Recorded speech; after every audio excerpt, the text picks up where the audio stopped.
Welcome to the Crimeycade podcast. I am the Mad Conservative Crime Fighter, and this is episode, 77. 77 of the podcast. I was debating whether to do a podcast at all tonight. Earlier this week,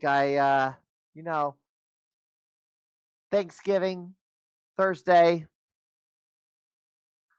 troublesome cats now showing up as soon as I go on the air because they think they're the real stars of this show. Yeah, and here he comes. This little goof. Oh, you're fat and overweight. 12 pounds. Yeah, you are a turkey. This big fur ball. Yeah, you're thankful you're still here, aren't you? You're thankful. You're thankful that you weren't put up for adoption after trying to bite my hand off. Yeah, you. Oh gosh, he's trying to fall asleep in my arms right now. Look at this embryo right here. This little goof. Ah, yeah, the cat. Ah, jeez. So it's Thanksgiving. I was thinking about, should I do a podcast at all? Was I going to be doing something else tonight? Well, yeah, I decided, so much has fallen behind in the Crimey household. So I decided to do 5 nights at Crimey's. Yeah, all I'm going to be doing this week is working around the house, stuff that has been neglected over time, over a period of months. Yeah, night 1 has already been, I guess, yeah, I got to put the Christmas tree up. Been doing vacuuming, laundry, trying to mow the lawn and chop up all the leaves in my yard before it dumps a bunch of snow. And that's coming Saturday. So my Thanksgiving dinner was last weekend. That's why I'm not doing Thanksgiving dinner tonight. And football everywhere. So, first things first, decided to talk a little turkey since,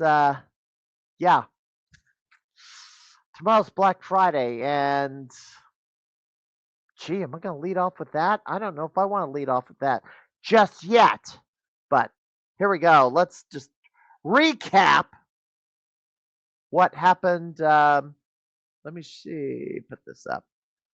Recap last week, and last week I did first the goof. I did a Wednesday podcast because I put the wrong date down in this graphic. November 19th. That was a Wednesday, not a Thursday. So I yammered for an hour and a half. Kind of had a few of these. And somehow, yeah, that's what I want to do. Unfortunately, I got stuff to do at home. Oh, there's a lot to do, unfortunately. I can get my Christmas tree up and all the gaming ornaments on it, decorate it, cleaning around the house. I have an arcade restoration I haven't been able to mess with at all. the past several months. I've got to do the woodwork on it first, then put it back together, put all the electronics back in the thing, and try to find out why the monitor doesn't turn on, why the game board doesn't boot, or whatever the problem is. It's been a neglected project for all this time. The house needs cleaned out. You want me to put this full screen a second. So, a few months ago, I got a new gaming desk. I finally figured out what to do with my old computer table, and it's going to be. This cat's trying to reposition himself. The old computer table that I've had since, childhood. In fact, it housed my Atari 1200 XL computer. It is going to be used as the new home for my Atari 2600, which is in the basement. And I can free up the doggone card table and use it for what its intended use is for. What game am I restoring? It is Space Firebird, the Sega version of it. In fact, I got a video on that somewhere. I think I posted. I never made it public, did I? Let me check real quick because,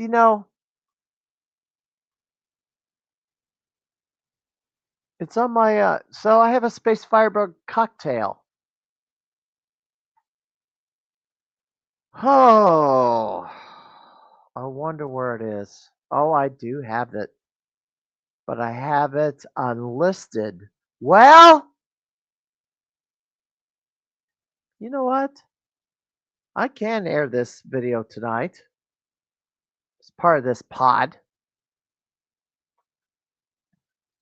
Let me see. Well, anyway, let me go back to this let me load this up for a second.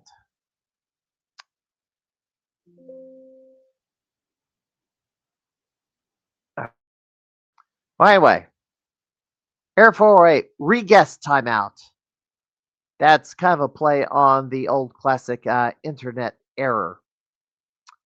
So, that was Wednesday. I didn't intend to do a podcast Thursday when I was supposed to, but this gentleman messaged me Thursday, the next day, November 20th, around lunchtime. So I had to hurriedly put out a graphic.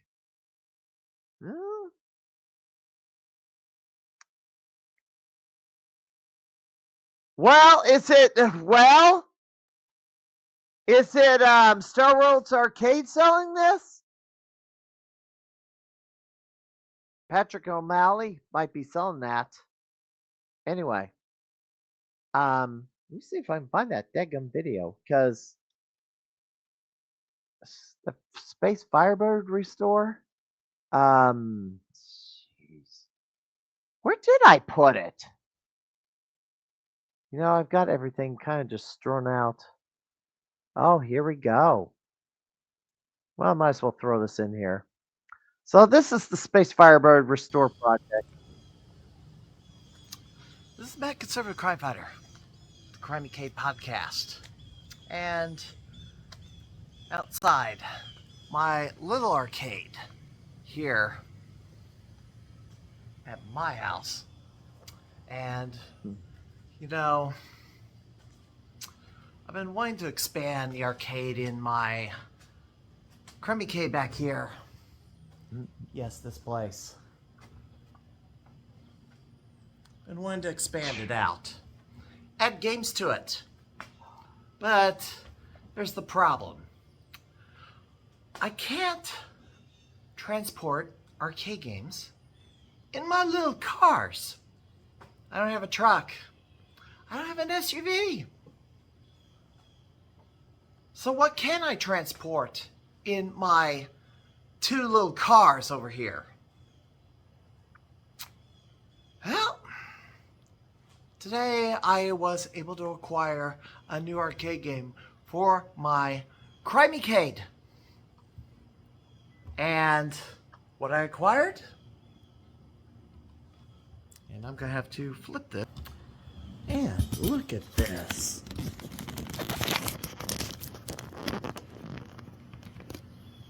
I've acquired a Space Firebird cocktail.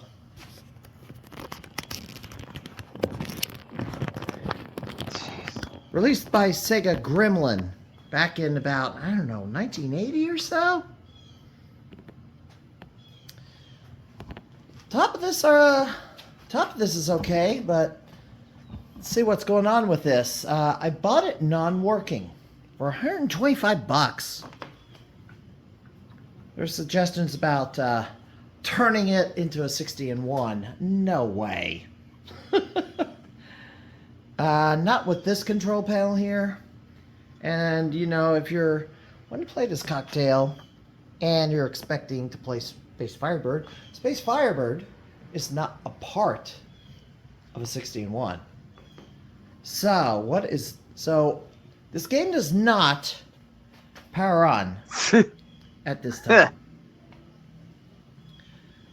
Now, I haven't gone too deep into this yet, but first thing I notice, power cord's missing its ground.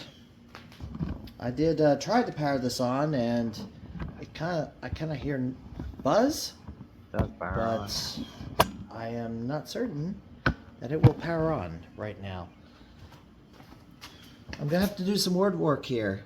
That seems to be deteriorated a bit. I'm gonna have to take the legs off and prop it up a little bit and do some work on the wood. Maybe replace that plywood. Now, I do need... Yeah, control panel seems to be in great shape. Don't have the key for the coin door, so that's gonna have to be dealt with. The modder, now the top is open.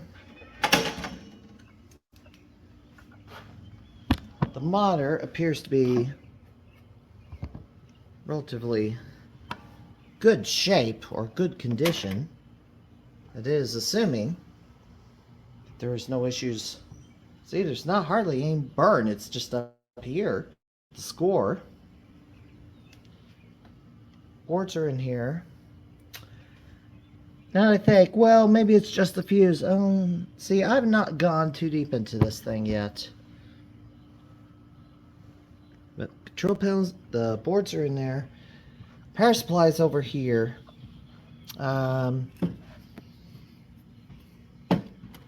mean, I'm gonna have to get this thing out. That seems to be there seems to be some dip switch instructions over here. That one's attached, the power supply. There's a power switch here. I guess that's the turn it on and off. I see some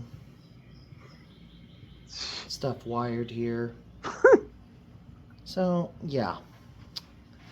There's an access panel here, and they put packing tape to hold it in, because this does swing open, but the key to hold it in seems to be missing.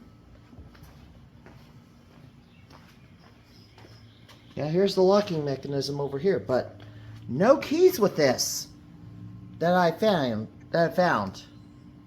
So I'm gonna have to replace the locks.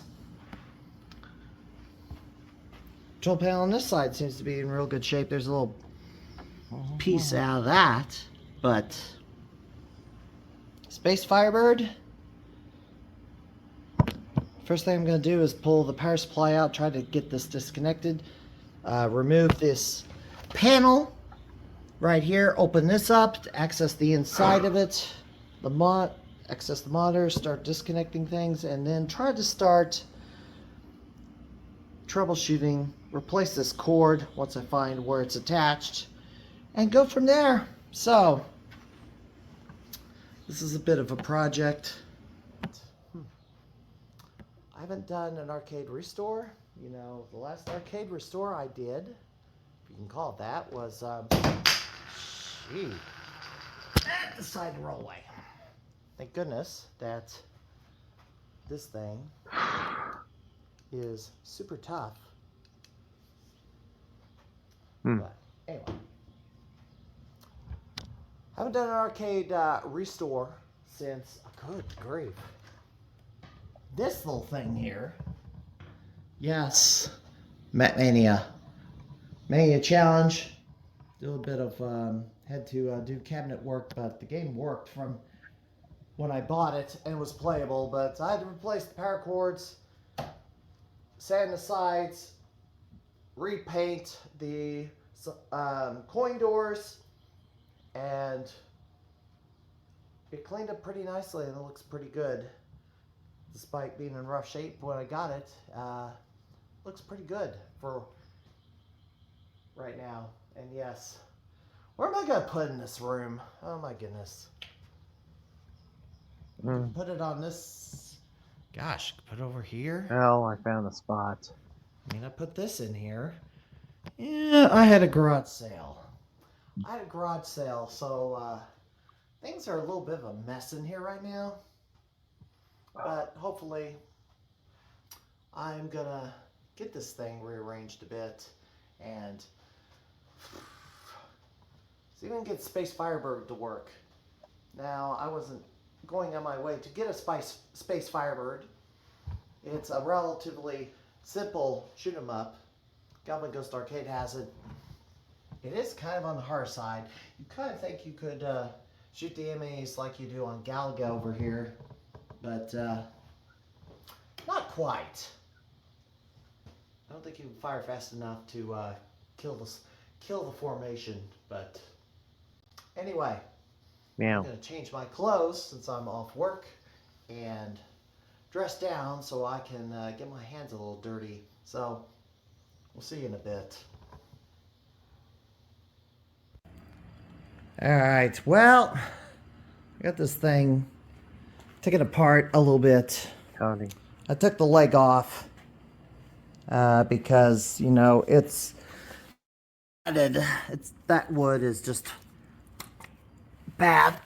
I'm gonna have to figure out. So I'm probably gonna have to sit this thing on its side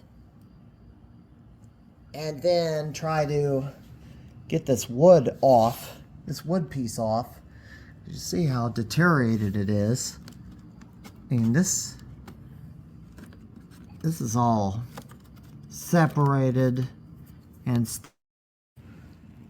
it's just bad wood here.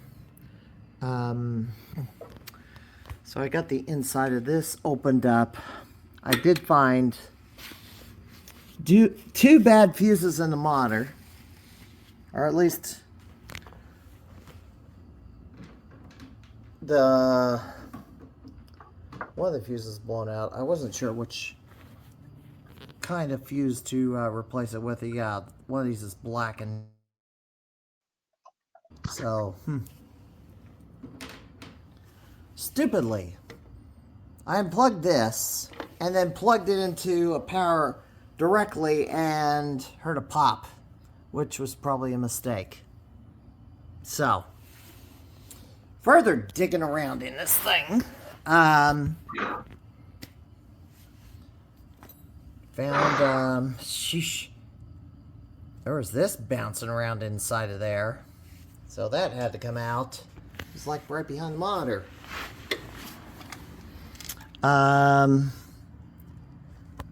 So after I replaced the fuses up here, these two fuses here, on the chance that maybe that was all it is, I plugged it in, powered on. In fact, I'm going to do that right now again, one more time.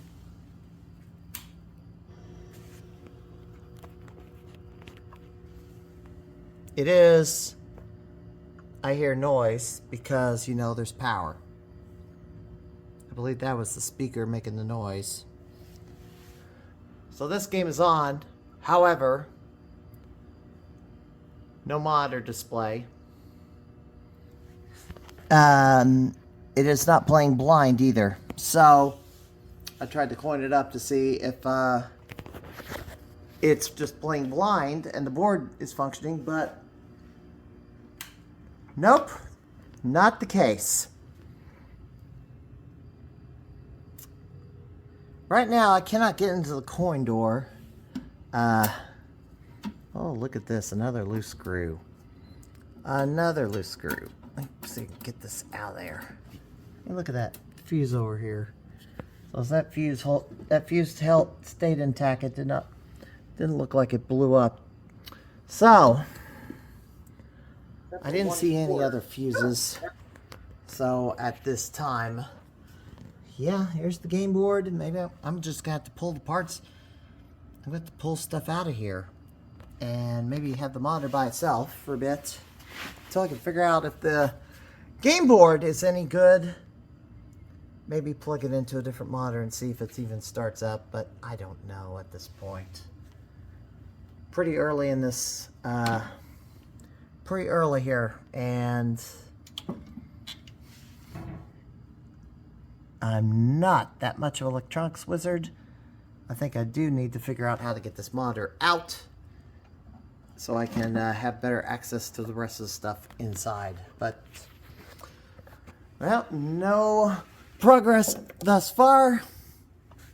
But yeah, this is going to have to be worked on. I have this propped up by a couple of bricks.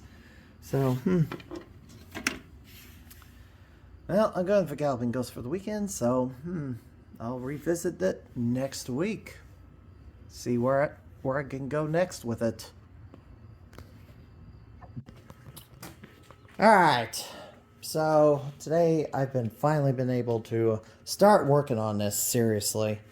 But the biggest thing is getting this thing completely apart.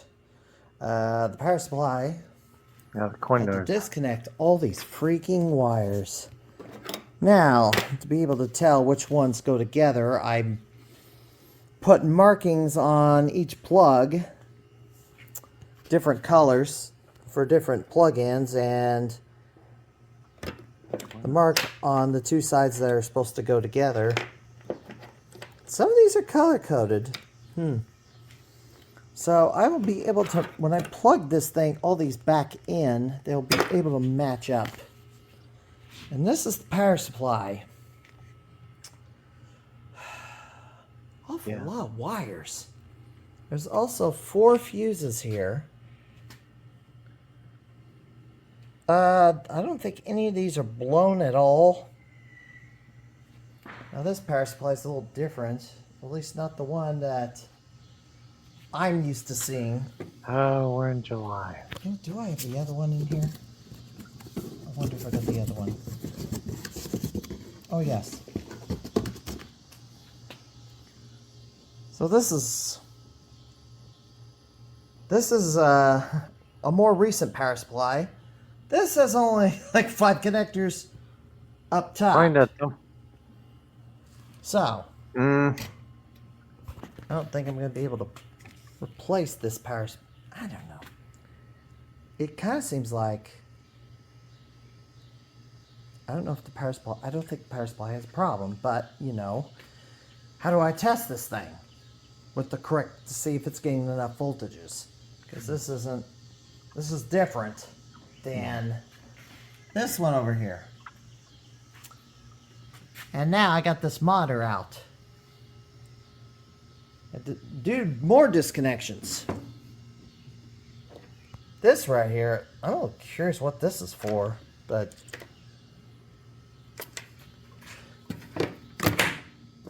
I see this here. So it kind of seems like I can plug this into a standard outlet, but the first time I tried that, I heard a pop. I saw a spark coming out over here. So I don't know if that's such a good idea right now. At least until I get some direction. And sheesh. And this coil thing here, yeah, I've seen some individual threads going different places, and I don't know if that's supposed to be like that or not. I gotta be careful not to tip this thing, because it'll just go forward on me.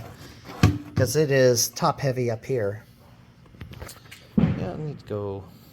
Yeah, there's fireworks going off. Ha ha ha. You knew fireworks are gonna be going off. It's 4th of July. What do you expect? I'm gonna have to go out and, when I stop, I'm gonna have to go check out some fireworks. Oh, I see. Nah, these are, I think, twisty ties. Why are they there? Yeah, there's some twisty ties here. I don't know what they're for, but they're not connected to anything.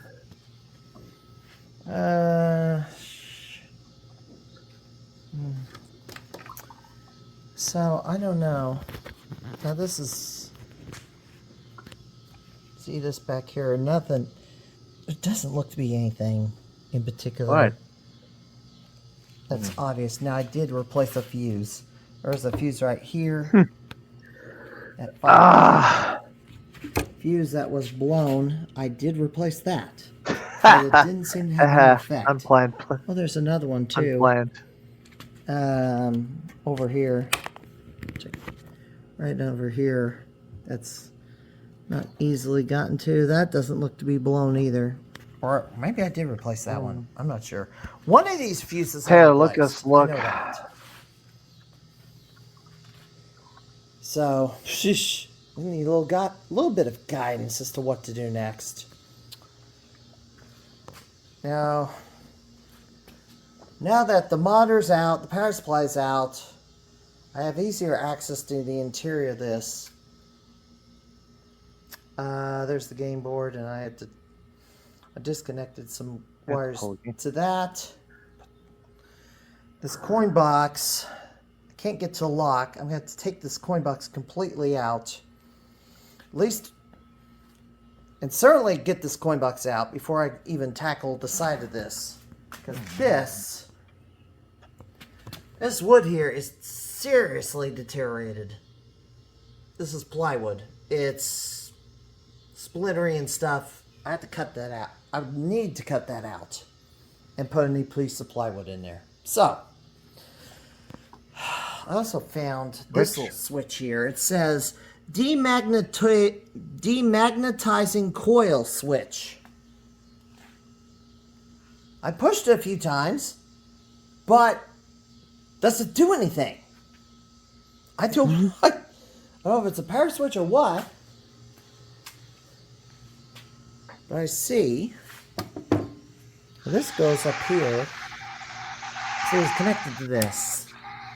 Goes around the perimeter of the screen. Where's the bottom of this?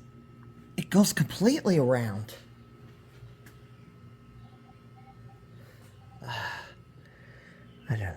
I don't know. And I see other people like lift that thing up and try to demagnetize it. I'm not doing that. I'm crazy. Now what kind of monitor is this? Let's see. Yeah, I don't know what kind of monitor it is.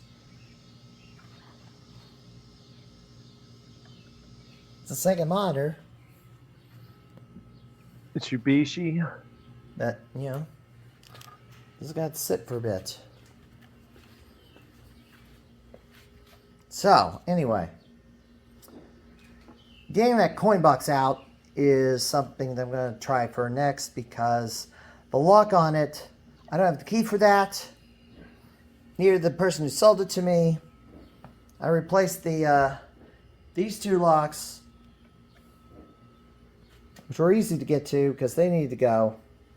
I need to find something to hold this front door in, because there is something you slip in there to hold it in, and that's missing too. So that's the progress so far on the Space Firebird today, and let's see what I can do.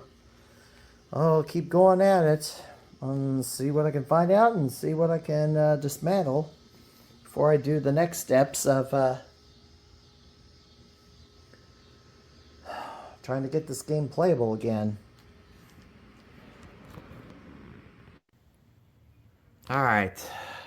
Today I decided, this side is just so... the wood is deteriorated, and decided to just pull it apart on this side. Leave this little layer of plywood behind because I need it as a guide to where to put the replacement in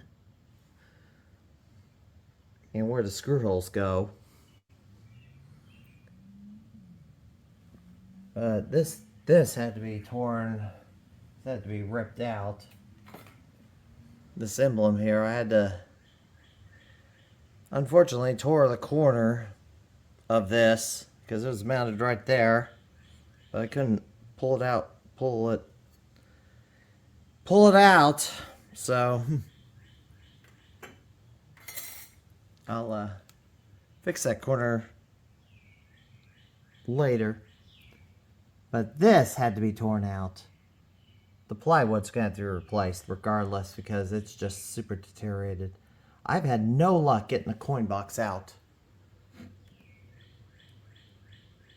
I don't want to drill it out because I'll destroy another drill bit. It's right on the edge of coming out, but I just can't. I can't get needle-nose pliers behind it. That coin box will not lift out either.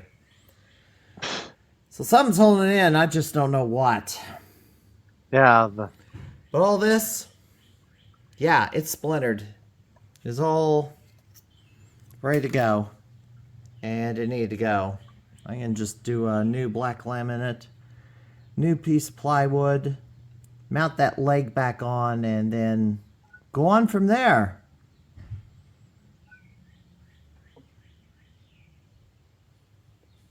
It's daytime, and so I looked at the coin counter, and it's like 26,000 plays on it.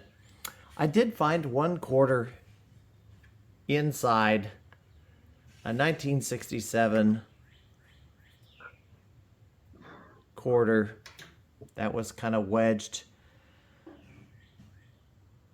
outside the coin box. So I got $124.75 officially.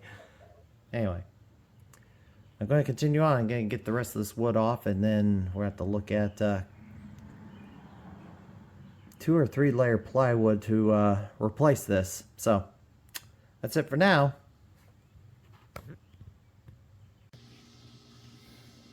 Alright, so I've decided to turn this thing on its side because I'm trying to get this daggum lock open. This coin door lock has been the most stubborn thing I've ever seen. I've already broken multiple drill bits. I'm trying to get this lock off. I tried to get it on the coin box side, but the coin box seems to be stuck down or held in very securely where you just can't take it out. Period.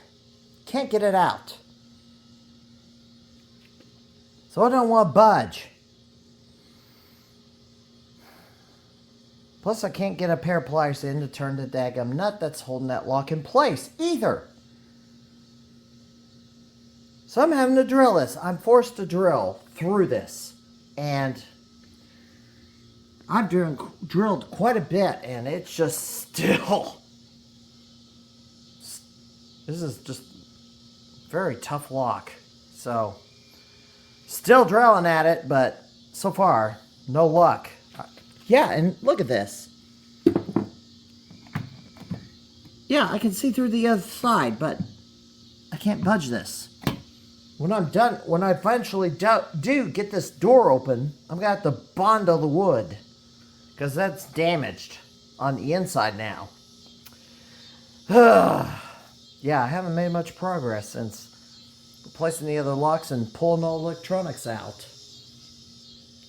So here we go again. Boy, this was a pain in the ass. Oh, look at this. Figures. No wonder it couldn't come out. Yeah, there's your coin box. It's empty. And yeah, it's held in all right. Yeah, drilled. Ended up having to do a little wood separation down here. Get it far enough to have this clear up here. So now I finally got this open. Now I gotta bondo this.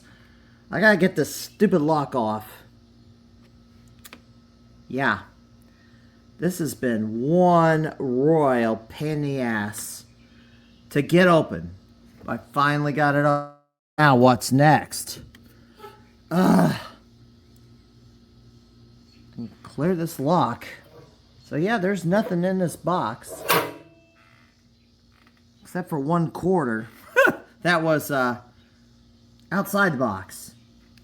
But now this is off. Now I can try to get this dead gum bolt off and get this stupid thing off entirely.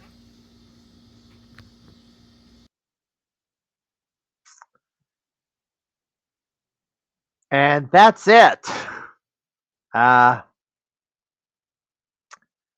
that's as far as I've gotten with that restore. And this cat has reassumed my lap. Anyway, I wasn't expecting to premiere that video, but I guess Thanksgiving and somebody brought it up. Well, somebody asked, so why not? And Cody is just sitting here staring at my face. Yeah, you're on television, little boy. We think about that. You think you're the star of the show, don't you? Yeah, you think you are. Yeah, you can have a seat and chill. Anyway, last week was jeez. Last Thursday. Wow, he just took a bite. You get to leave. Idiot.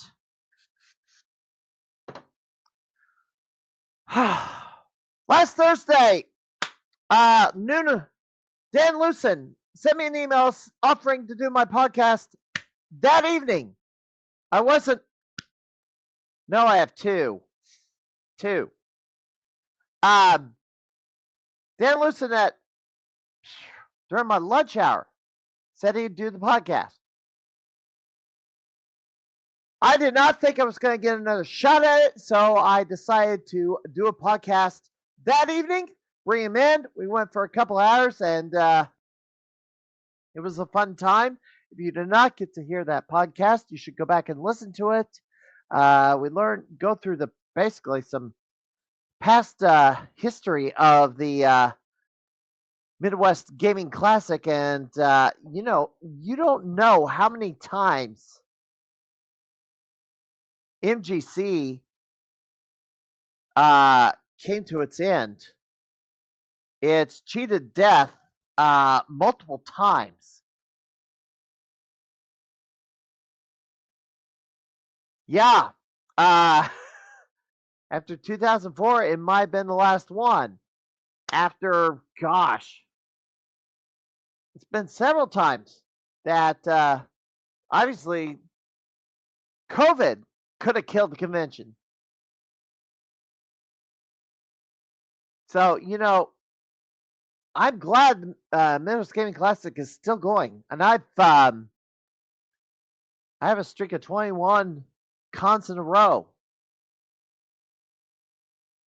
I've gone to 21 or so straight. Or is it 20? I don't know. It started in 2004. And I've attended every show since then. 2005 didn't have a Midwest Gaming Classic, so 2020 didn't have one either.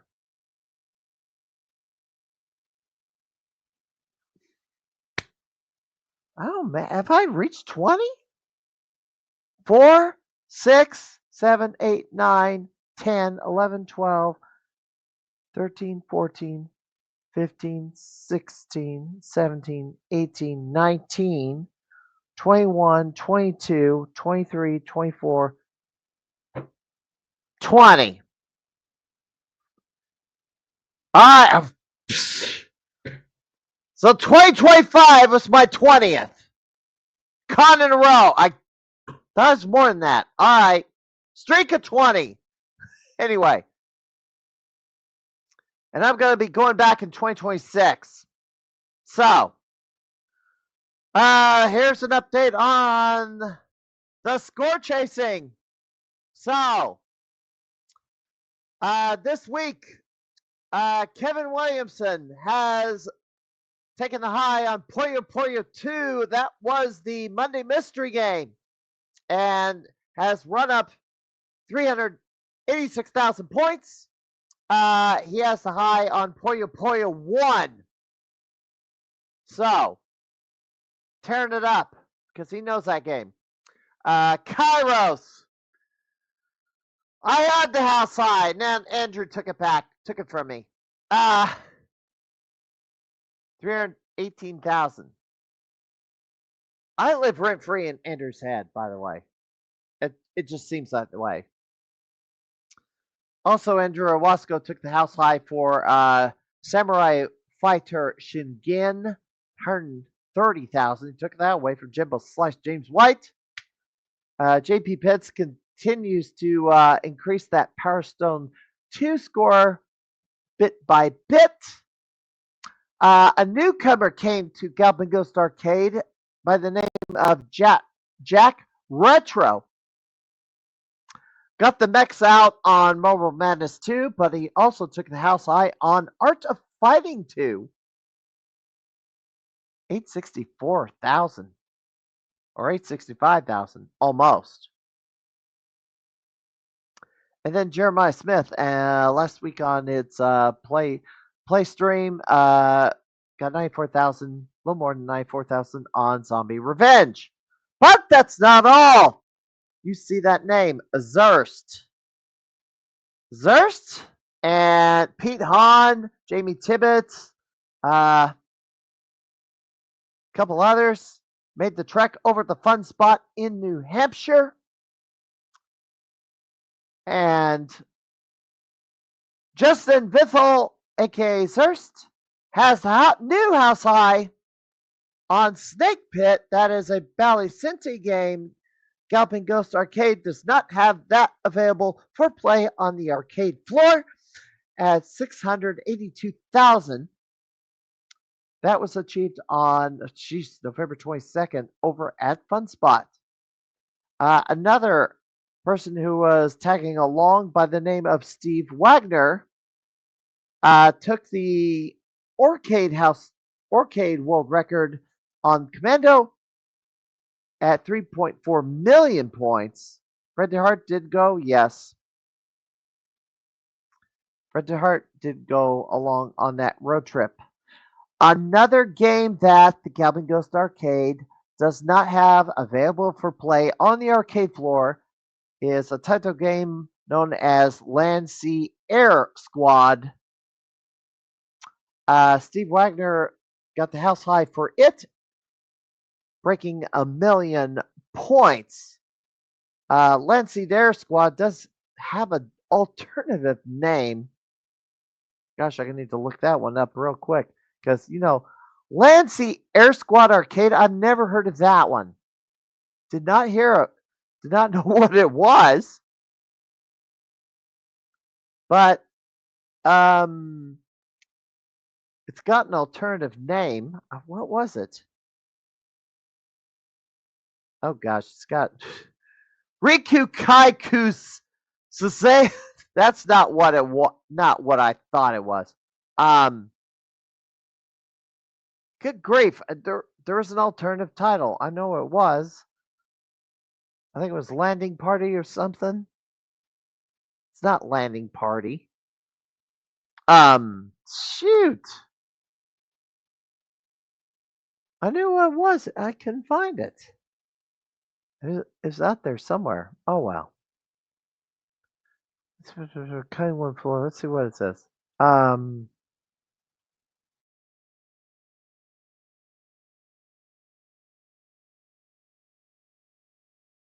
Got an alternative title. doesn't doesn't. Oh well, it's not important anyway.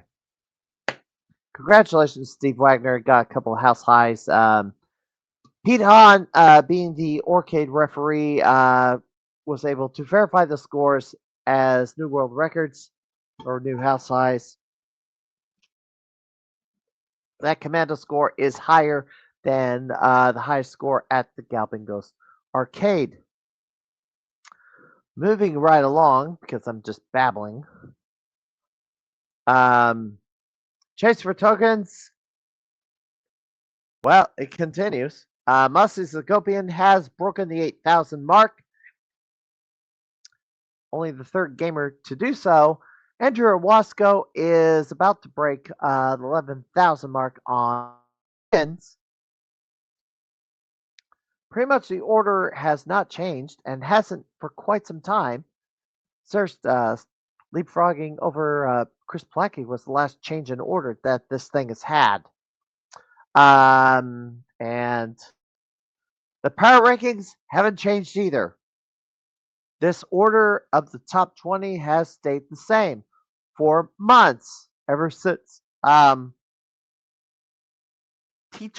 for that matter. So we're in the second quarter of the 17th season of the Galloping Arcade. And somehow I'm still hanging on to 10th. As Andrew continues. Yeah, and Andrew has broken 3,000 up here.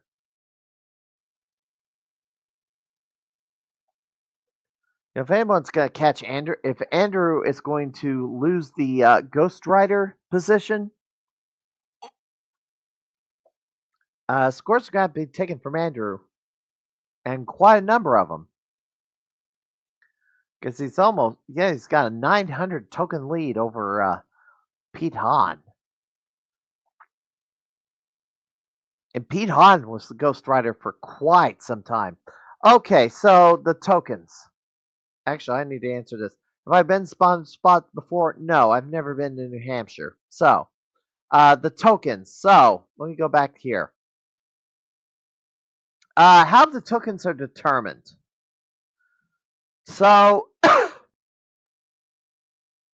10 people put in a score on a particular arcade game, or let's say 20.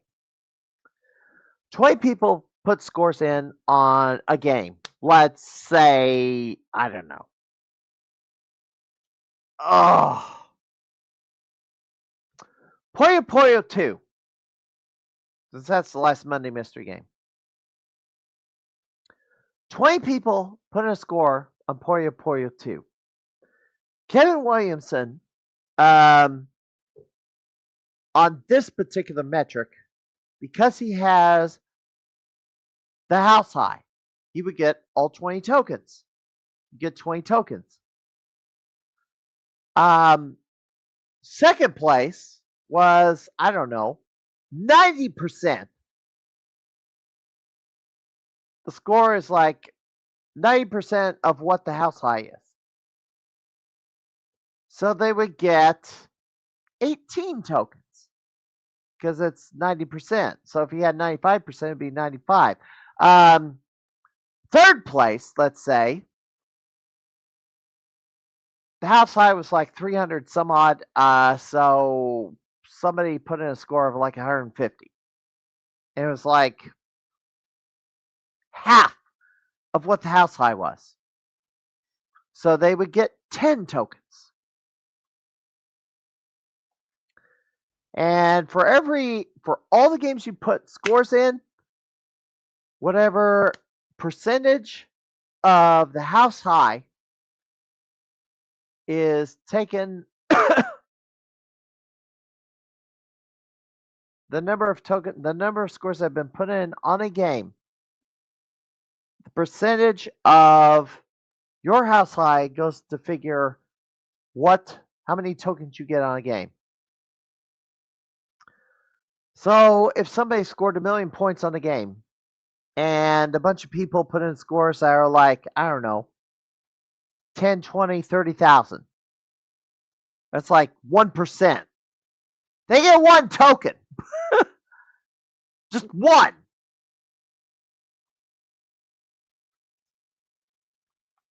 Now, if only 5 people put in a score, the default for this metric is you have the house high on a game that has fewer than 10 scores, you get 10 tokens if you have the high.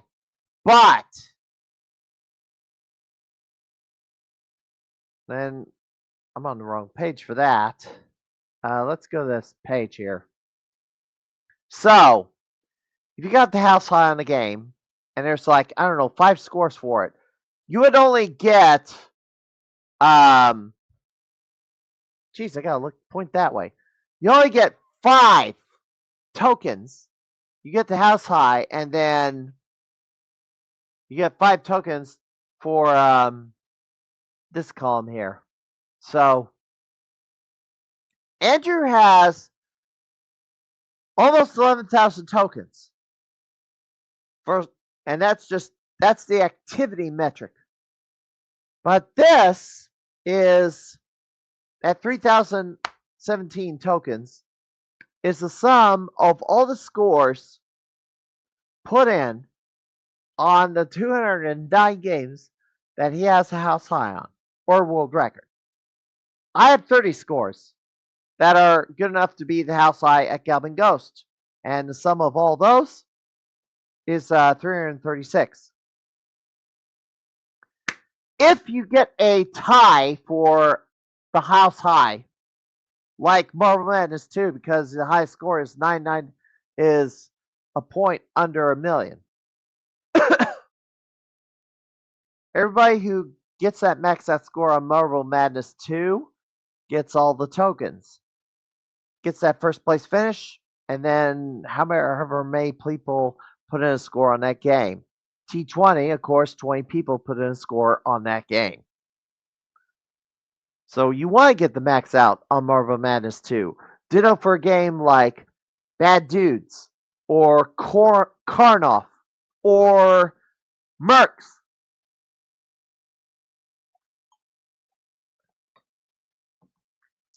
There is a max out score, and you want to get that max out score. The other benefit of getting a max out score is that no one can beat that score, so you have those tokens locked in for good. So that is the explanation of the tokens. Arcade Wars is still going on. We need one more score on the New Zealand story. A-Train, you say you're going to Galloping Ghost tomorrow. Put in a score for New Zealand story. We need one more score to qualify. Yeah, we're not going to win. We're not going to defeat One Up Arcade because they pretty much wrapped it up. Although it looks, yeah, Tim Vanderkolk has the highest score for New Zealand story, but yeah, just put in one more score, then we can like get ahead of Garcade for instance. But it looks to me that One Up Arcade down in Brisbane, Australia has this wrapped up. And here's the other issue with this.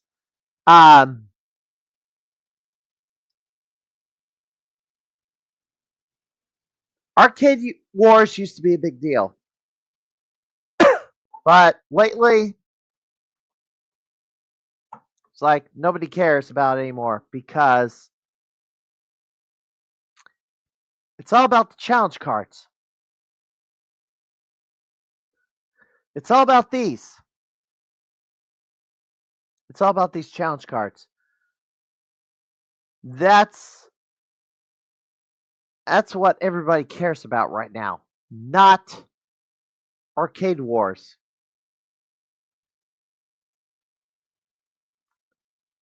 That's what they care about. So I do have some information about the challenge cards right now.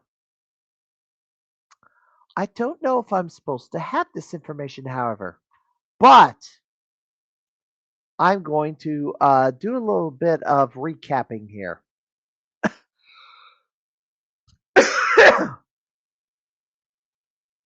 The challenge cards. Right now, Let's see. Andrew Owasco has completed 4 levels of challenge cards so far. He's on level 5. Claudio Capello is on level 4. Brad Bach, Brandon Travis, Jeff Lucas, and Tony DeRose is on level 3.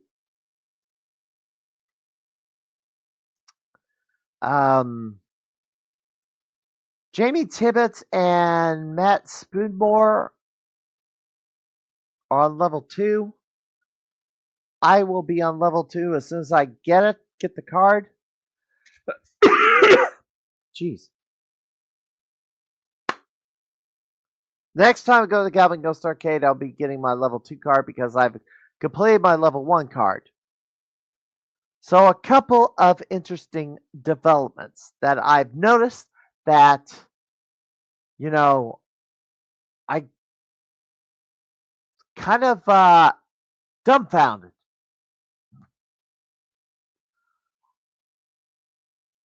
I thought, you have to complete your level of card, or at least it was the case last year. You have a level 1 card. I was under the impression that you have to complete this level 1 card before you can challenge anybody else's level 1 cards. Jeez. Stand by 1 second while I cough myself out.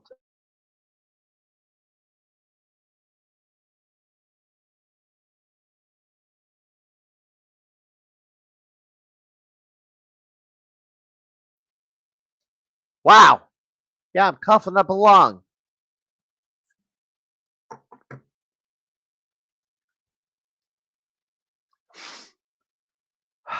You have everyone one. Okay. Anyway, let me say this before I continue. So it's under the impression you have to complete your level 1 before you can challenge anybody else's card. Or at least that's how it was last year.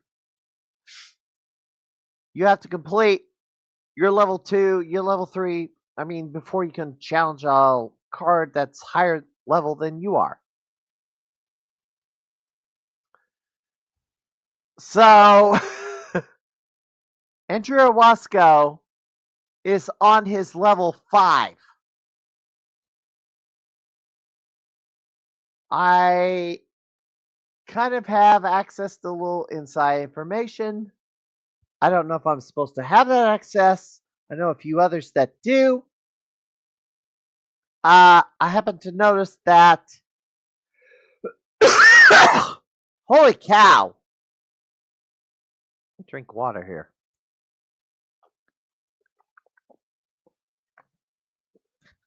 I'm not sick or anything, by the way, so. Yeah, Mossy's did not beat his level 1.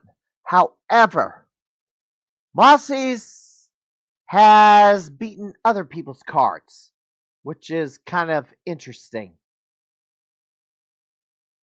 Yeah, why is Mossy's not completed his card yet? But he went and beat other people's cards and higher levels than his card. Well, anyway, what I was getting at is Andrew Owasco has not beaten his level 5 card yet, but Mossy's has completed Andrew's level 5 card before Andrew has completed his. And Mossy's is still not finished his level 1 yet. I didn't know that was even allowed. So Andrew has 9 out of 10 of his challenges complete on his level 5. He's got 1 left.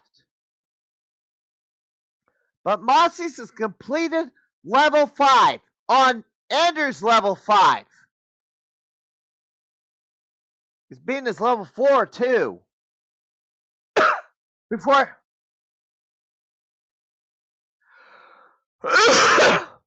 Anyway, so I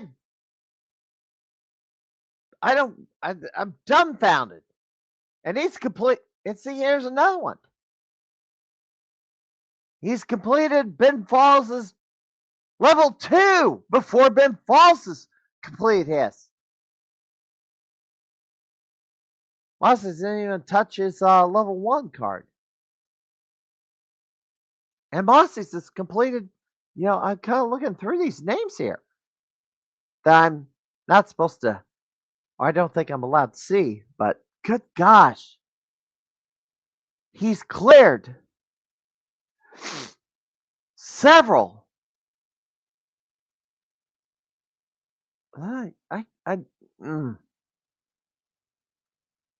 Yeah, it's incredible.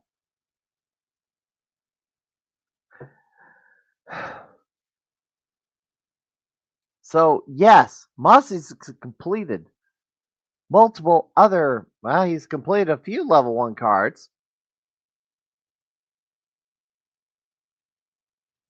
I mean, the only other card that I've worked on is Jose Velasquez, and there's 2 games that kind of hung me up.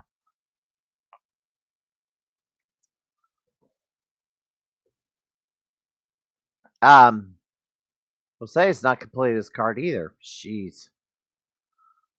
Where am I at? Where am I at? I'm looking through these. Yeah. Josh Pitts is not completed his level 1. Mossy's completed before he did. Yeah, Mossy's only has to put in a score on Cadillacs and Dinosaurs and Jackal to complete his level 1. What's he waiting for? He's not completed the last card. Here's another one. Mossy's didn't complete Spinmore's level 1, but he went and completed his level 2 before Matt Spinmore did. That's Casey Spoon, by the way.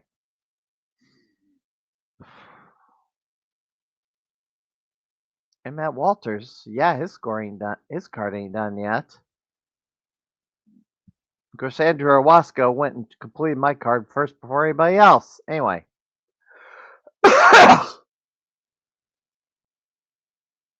Yeah, so here it is. Yeah. So Andrew Owasco, Moses Gobian's completed several different cards and not his own level 1 yet, which is pretty curious. There are AAA cards and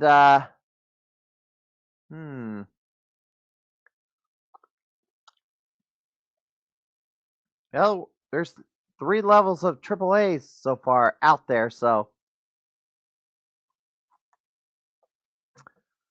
don't know how many people are gonna complete. There's a few that's completed them. Anyway, moving on. Yeah, so I don't get it. Yeah, I thought you had to complete your level 1 before you can challenge anybody else's level 1, and certainly not go after higher levels until you complete your level. But apparently, that's that rule. If that was a rule last year, that is now out the window. So if you want to challenge Andrew Owasco's level 5 card, you can right now. And I kind of think Monsters is playing those higher level cards just to slap extra challenges on other players. All right. Jeez. There's a few different things I want to cover. I'm gonna bounce around. I wrote these down, but I didn't have them. I didn't intend a particular order. Kind of informal. But I'm gonna share this. So, there was an individual over the summer that I guess was kicked out of a gaming convention up in the Northeast earlier this year. And I know some folks went to that game con. I can't remember what it was, but some cosplayer threw a fit about Cody Dennison being there. And they they made a stink about it, and Cody Dennison got uninvited to this game con. The backlash was swift. The heat got so bad that they had to boot the cosplayer that was complaining about him being there because he or she had their own scandals and skeletons that were revealed in the closet that this person didn't want people to know about because they probably wouldn't have been invited to been there. That was like they were described as somebody that was terrorizing. Where was it? I think it was in North. It was somewhere along the East Coast, but the cosplayer had a bad reputation, and that person got kicked out too. But Cody Dennison reported that he was being hit with charges from YouTube and had to pay. He's being charged like $100 a day, negative earnings for his streams.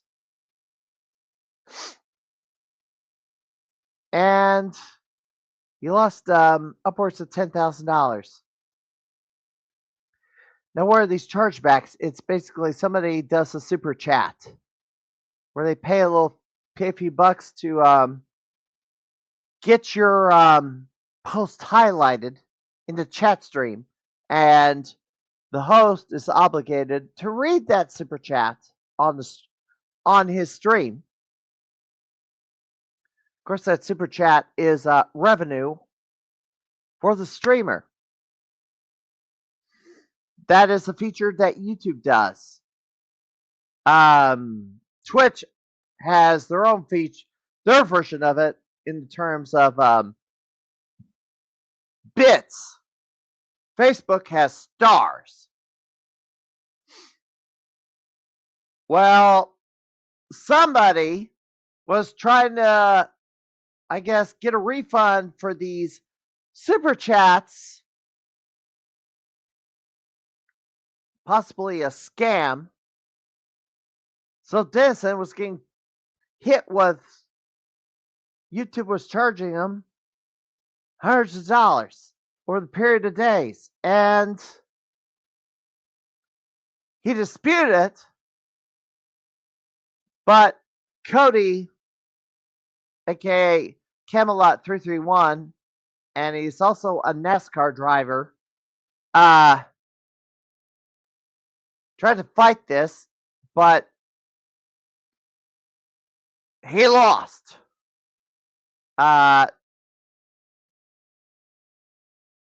Yeah.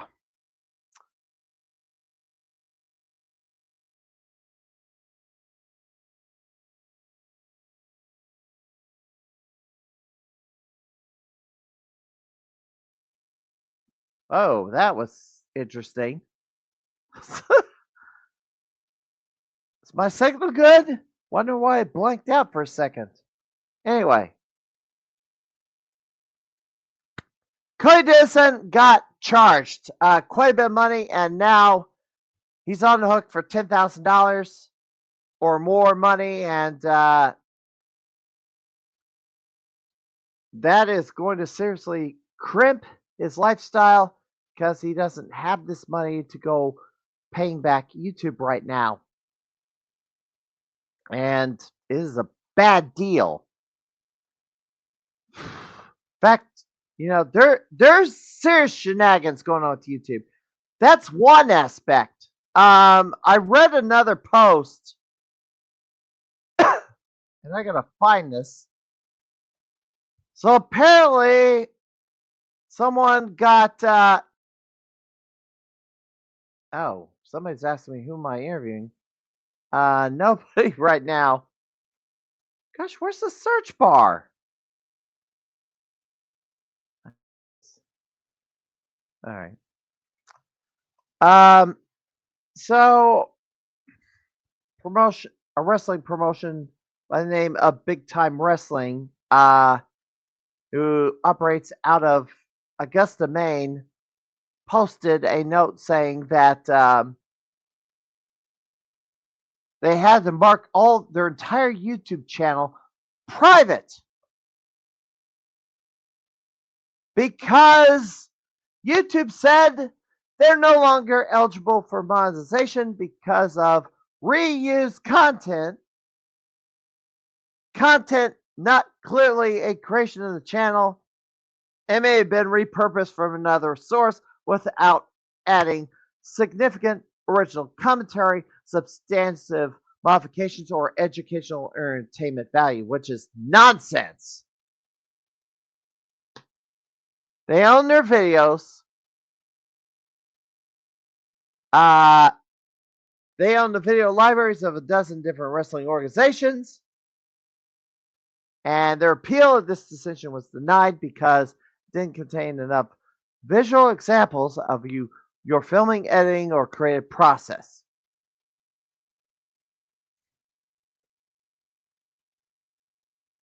This is what I've never. YouTube has always been a kind of a rigged game, as far as I'm concerned.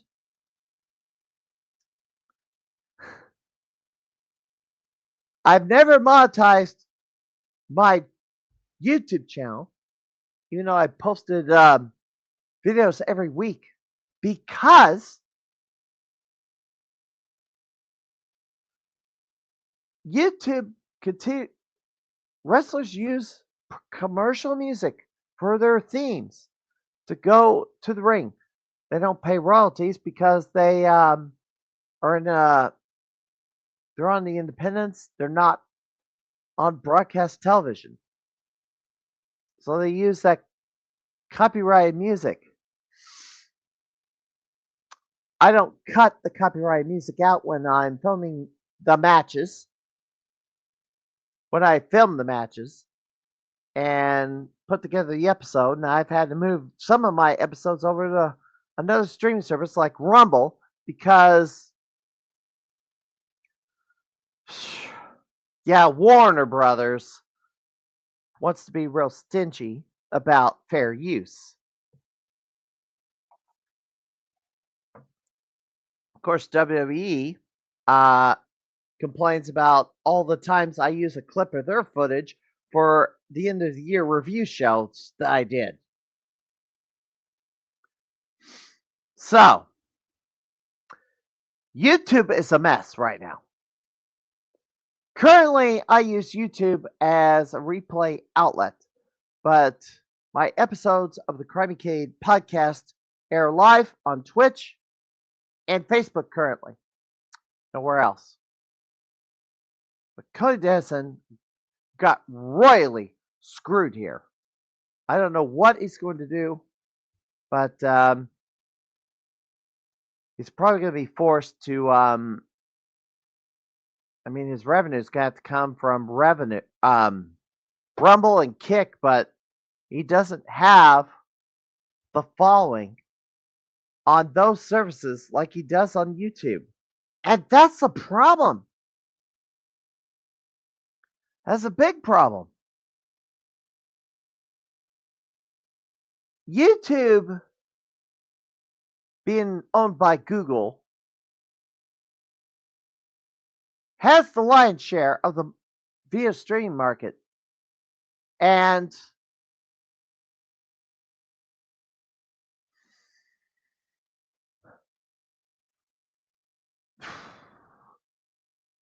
most people who watch videos online are going to go YouTube over Rumble 9 times out of 10. And I know, and ditto me. Because they're more likely to find what they're looking for on YouTube than Rumble. Plus, more people are watching YouTube than Rumble. But YouTube's got a lot of problems.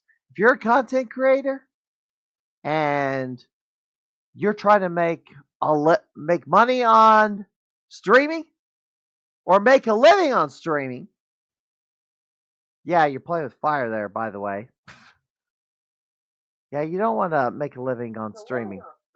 What am I doing? I clicked the wrong thing there.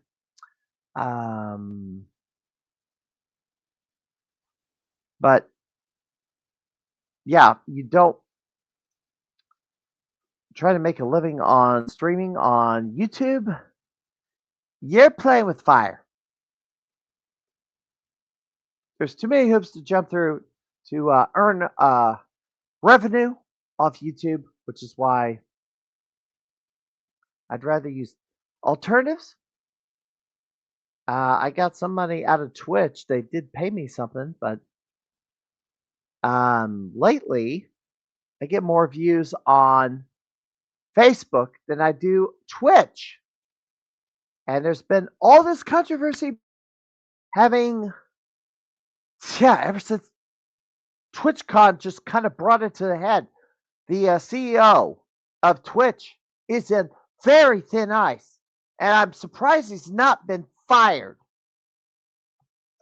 I'm surprised he's not been fired, Dan Clancy, after the fiasco with TwitchCon and that girl, Emily. I forgot her last name. I forgot what her YouTube channel name was. Anyway, I gotta look it up. Her name's Emily. It's Emaru is her Twitch. Emily Shunk. Anyway, no, she's from Kansas, Wichita, Kansas. Okay. Anyway, she was assaulted by some creep. At TwitchCon. Some overzealous, I don't know if it's a fan, but the guy was armed with a knife, so that guy was armed and may have been up to no good. And then Ms. Keefe, I guess, was accused of misconduct and including sexual assault, emotional abuse, and stalking. Good grief.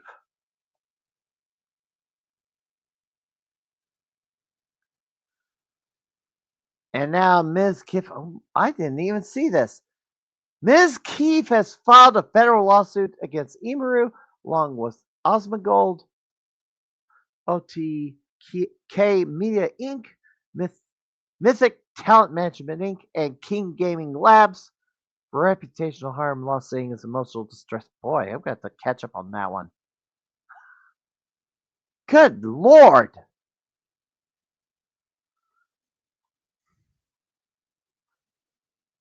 You know, I've been concerned about whether I'm going to have to jump ship from Twitch to another streaming platform. I don't want to. Twitch has its own features that are not on the other streaming services. Certainly like using these emotes.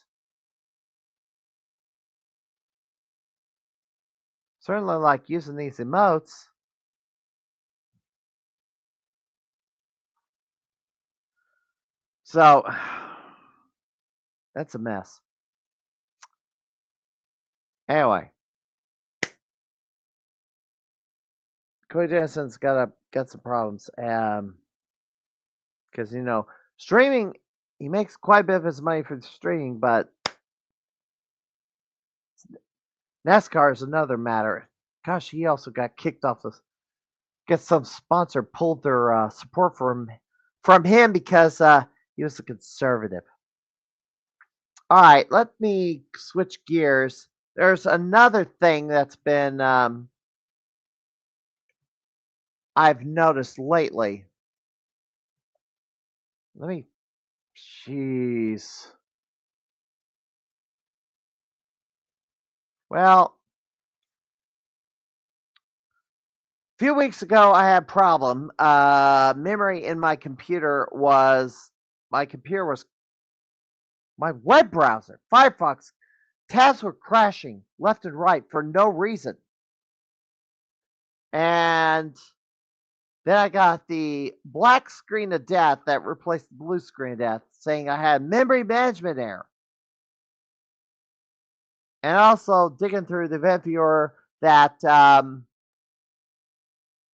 had a few other crashes that kind of went unnoticed because it went into sleep mode.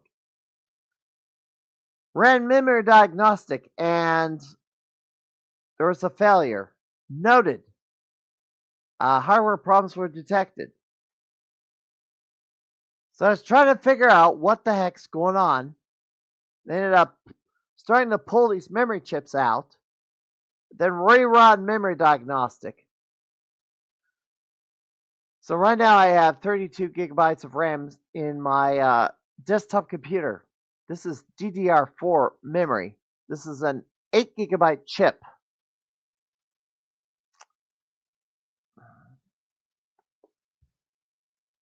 One of these, and I ended up pulling both of these 8 gigs out. One of these is defective. Now I can send one of these in if I can determine which one is the bad chip for a replacement. And certainly, I do want a replacement. I want to put that memory back in the computer and get it back up to 48 gigabytes of RAM. But here's the bugaboo. Prices of these have spiked. I bought 32 gigs, a pair of 16 gigabyte DIMM memory sticks for $65 last year.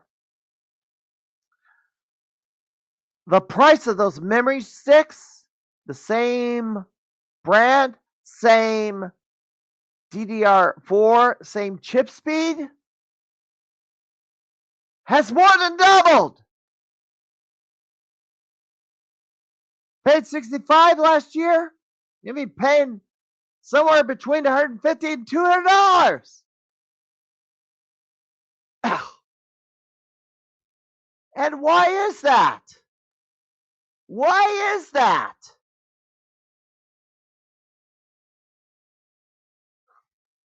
And this is going to affect your Xbox and your PS5.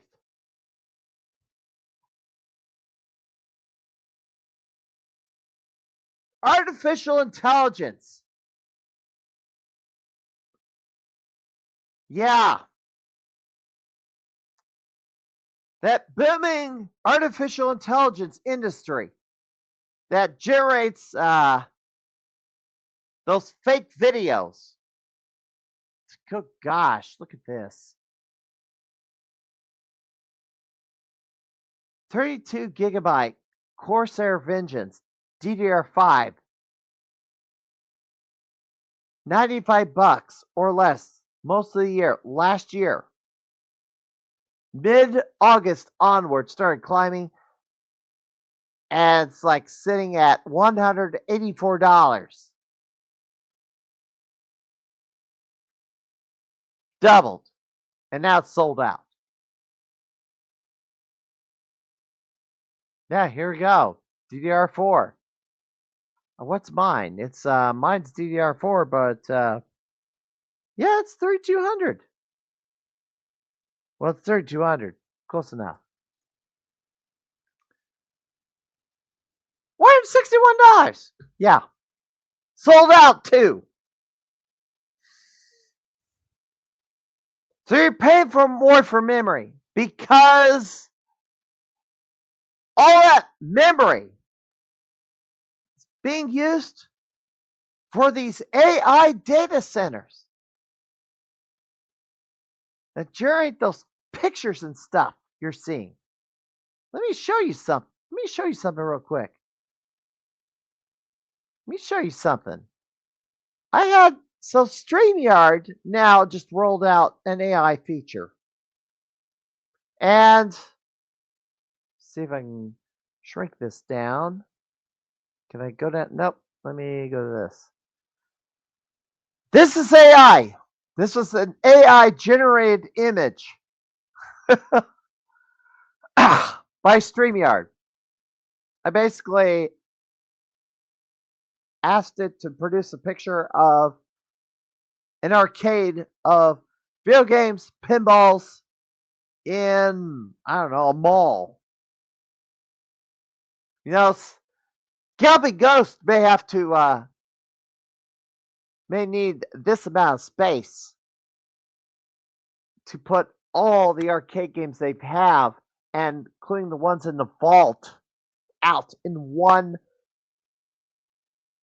location for everybody to get their hands on. Yeah. Play City Arcade. Yeah. This is an AI generated image. This wasn't too bad. I mean, you have this garbage imagery on the marquees, but you're too far away. You can't see it real closely anyway. So,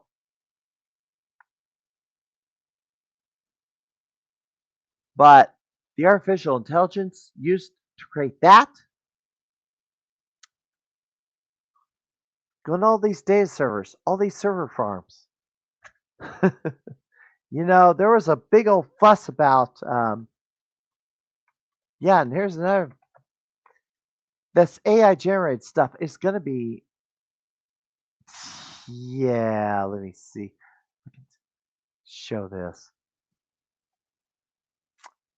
Yeah, Trell's propaganda. Oh, it's Reddit. No wonder. Reddit's garbage, by the way. Breaking Rust. Walk My Walk was, for a little bit, the most downloaded song, or top the, was the top downloaded song on the country chart. Well, yeah. So everyone was throwing a fit about this, and Christmas song, AI generated. Well, this is one not what I wanted, but here's another one.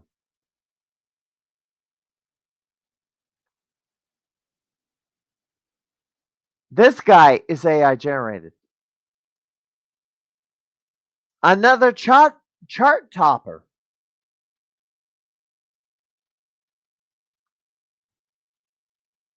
Solomon Ray.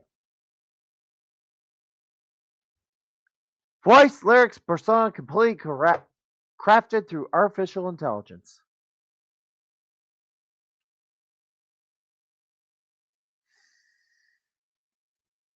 Yeah, this guy does not exist.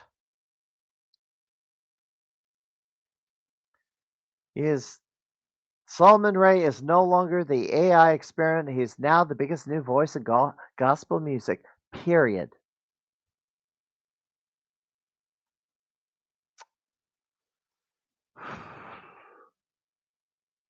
Yeah. And, you know, I kind of touched on that Akron Comic Con that was banning AI generated artwork. Good luck with that. Unfortunately, this is our immediate future. That music you're listening to may not be created by a human. It may be created by a computer. And you may not be able to tell a difference. think Milli Vanilli. Let's say the frontman for Milli Vanilli were not. They had two people be the face of the band, but the real singer was behind the curtain because they weren't, I don't know, charismatic enough to be in front of a camera. So they had two other individuals be the frontmen. Well, you have your frontmen, but the music being generated is by a machine. Or maybe the frontmen are robots. Yeah. So your memory chips, these are a lot more expensive or sold out because of these artificial intelligence data farms. But that also means your Xbox One, your PS5, your desktop computer is going to be a lot more expensive by hundreds of dollars, maybe, potentially, because of the cost of memory chips.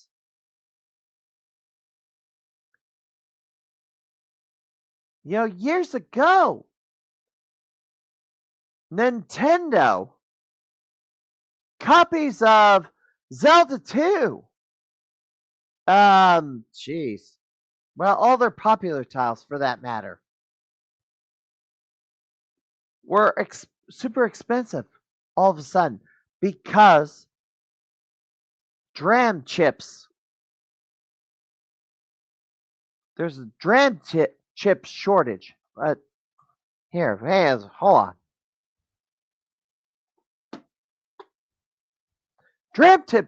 DRAM chips that go in these, the PCBs that hold the program that you put in your console and run. DRAM chips were, there's a bit of a shortage of those chips, and thus the price of these games spiked. Paying retail price about $50. Scalpers were raising it way more than this. So that hot game you wanted to play, Super Mario 2 or Super Mario 3 or I guess it's Super Mario 2, Zelda 2. Price of those carts go way up. Way up. Because as a result.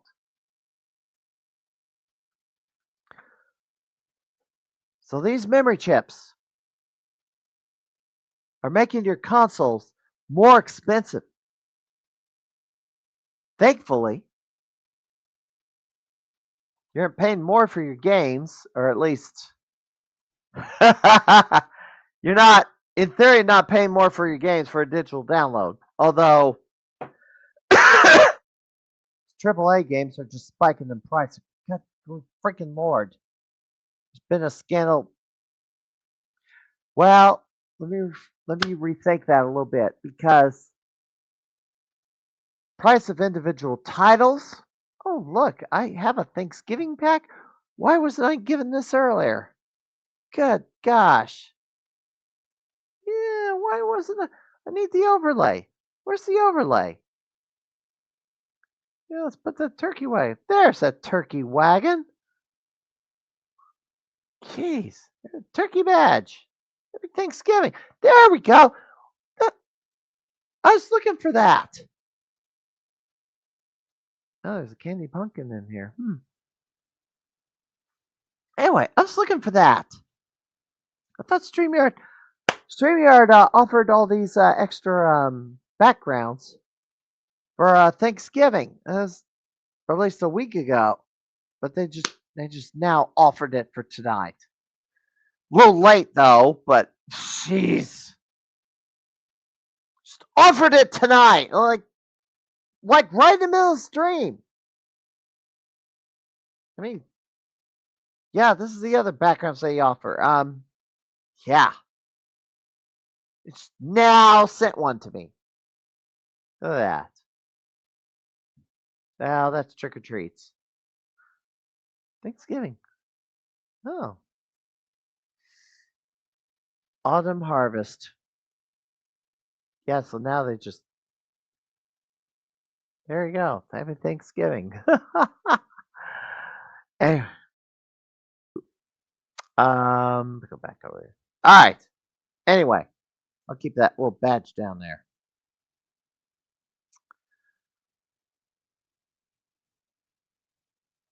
So those titles, those AAA titles, yeah, they're charging. Gosh, well, they're charging more than $50, 70, $80 for a AAA title, and you wonder why they're having a hard time.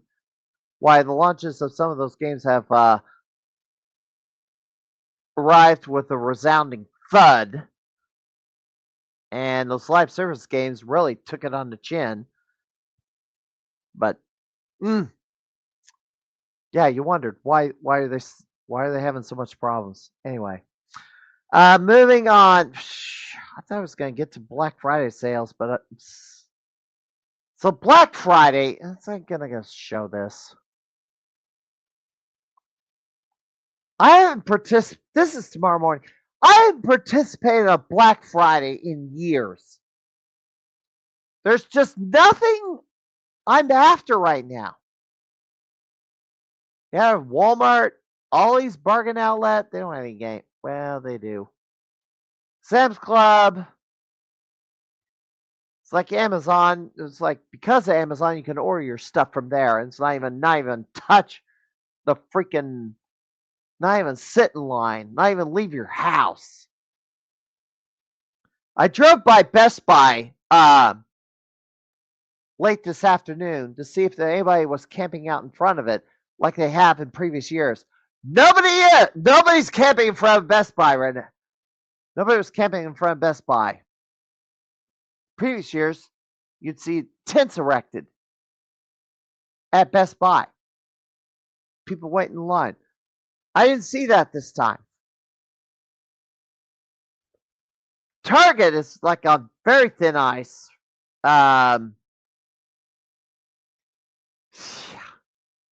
After the controversy with the bathrooms and then selling Pride merch with satanic messaging, they got boycotted, and then they finally trying to get rid of all that stuff, and now the people who demand that that stuff be in the store is now doing the boycott, so they're being burned on both ends because they decided to alienate half the customer base, but now because they alienated half the customer base, trying to get away from that toxic customer base, they now have no. They're in big trouble, deep trouble. Let's see what else is there. And I haven't seen an ad for Costco.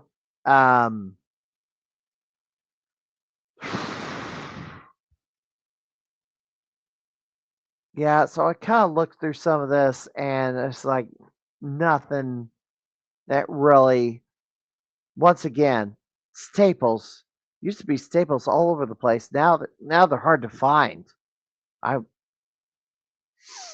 wonder how this chain is still in business. 'Cause now all I got is Office Depot or Office Max.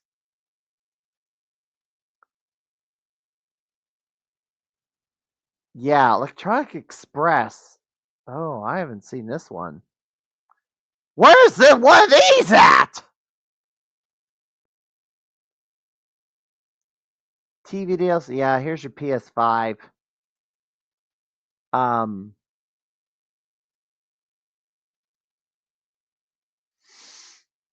Yeah, $450. No thanks. Yeah, last few years I've had no interest in maybe I can see all these ads.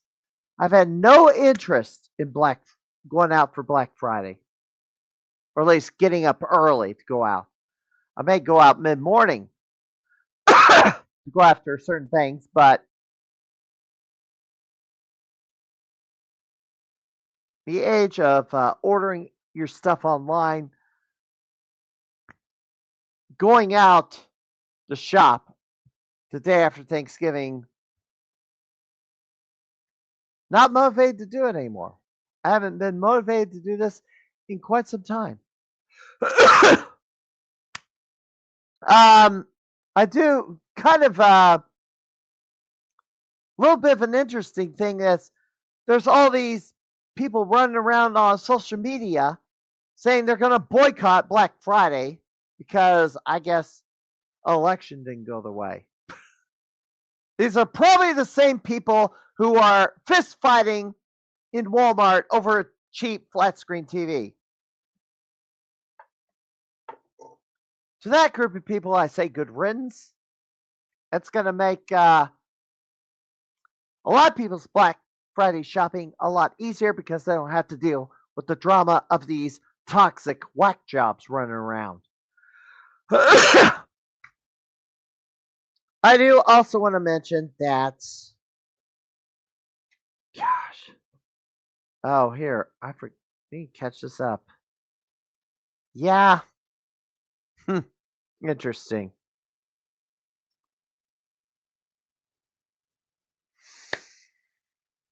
So I'll probably look around on Amazon. I don't know but there's nothing I'm after really that I absolutely have to have. I do need a new chair mat for this room. I also need a new uh, gaming desk chair. Certainly, the one I had didn't hold up. I also need one that's fabric and not vinyl because the cats dig their claws in and that vinyl splits too. And it's like, it's got to be fabric. The one I want is not sold around here locally, so I'm going to have to order it. Figures. Let me see what else we got. I'll address this too. Wrestling drama. Uh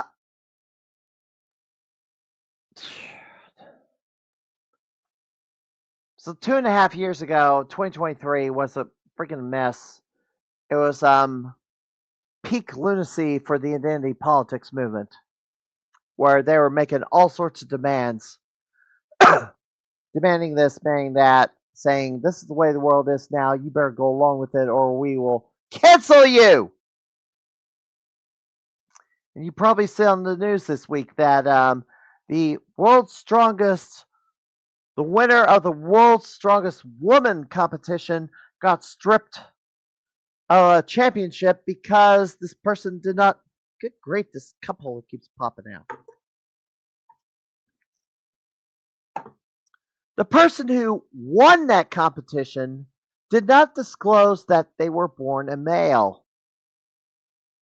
And the person who was eventually declared the winner stormed off the podium, angry that they were having to compete against someone who was born a male. Well, anyway,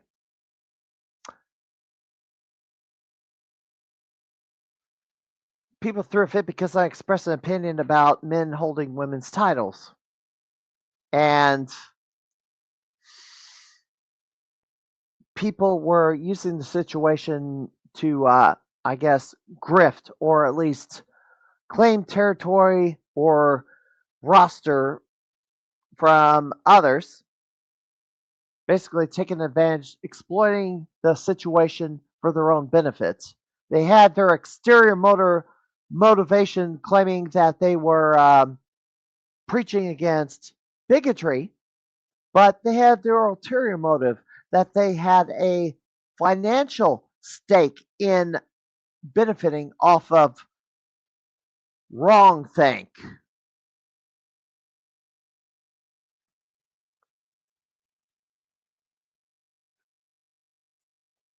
So I had to take a sabbatical from the wrestling scene for quite some time. It took a while for me to rehab mentally. I don't know if I'm 100% from all this. Back to 100%. I've certainly been in knockout, drag-out political debates with certain people a lot more in the last few months. Ever since we got a new president and then the people who are pushing the identity politics grift were not in power anymore. They were on the outside looking in, having to defend themselves against lawsuits, laws being filed, and then having to pay out judgments to people that they had canceled because they didn't refer to them the correct way. In the terms of six-figure judgments, that is, that they had to pay out, including back pay to people they had fired because they didn't refer to them or, well, wrongful termination was the result. And so the identity politics industry has been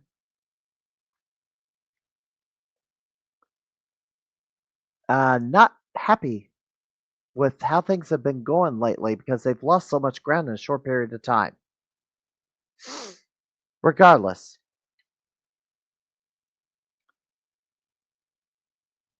it's not 2023 anymore, it's 2025 and soon to be 2026. So I made my way all the way back to the wrestling scene.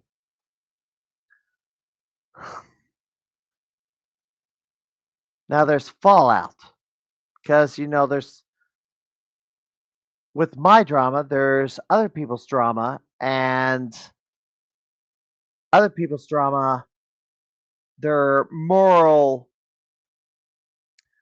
they're them taking moral superiority stances seem to blow up in their face on them because they end up they claim moral superiority and then something happens to them that shows that they're not all that morally superior.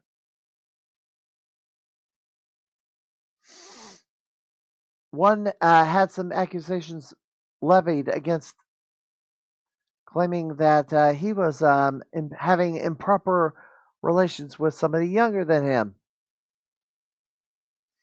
And thus, he got canceled. He's been trying to get back in, and he would get back in for a little bit, and then the same people would scoff at him being there. And the ironic thing is, he's already cleared a criminal background investigation. The state's attorney has declined to prosecute. That's not good enough for these critics or whatever. There was the speaking out movement a few years ago. About the same year that COVID was going on. Where all these women were coming forward saying they were being violated by all these men. Kind of did it on the other side too. Women were accused of misconduct as well. So a bunch of wrestlers got banned from the business or blackballed. A few of them tried to get back in, like Velveteen Dream is on the independents, but the minor independents, not anything anywhere close to where he was. I know Michael Elgin was accused, well before Speaking Out even started, by a grifter who was ripping off government benefits because this person, I guess, imagines all these medical conditions, was living off government benefits, but also was trying to steal wrestler. She was in fights with other wrestlers' girlfriends over the talent. She was entering locker rooms where she wasn't wanted and kind of making herself some big advocate for women's rights or whatever, or sexual assault victims or whatever.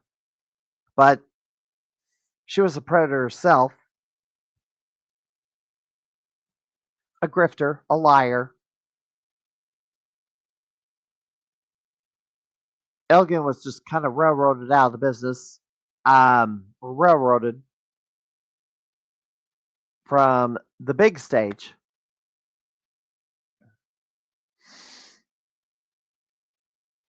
Although I will confess, he's not a saint by any means. Well, a lot of things he was accused of were never investigated.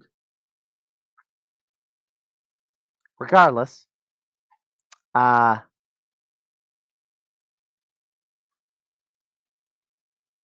person who was accused of, I guess, improper relations with somebody younger than him,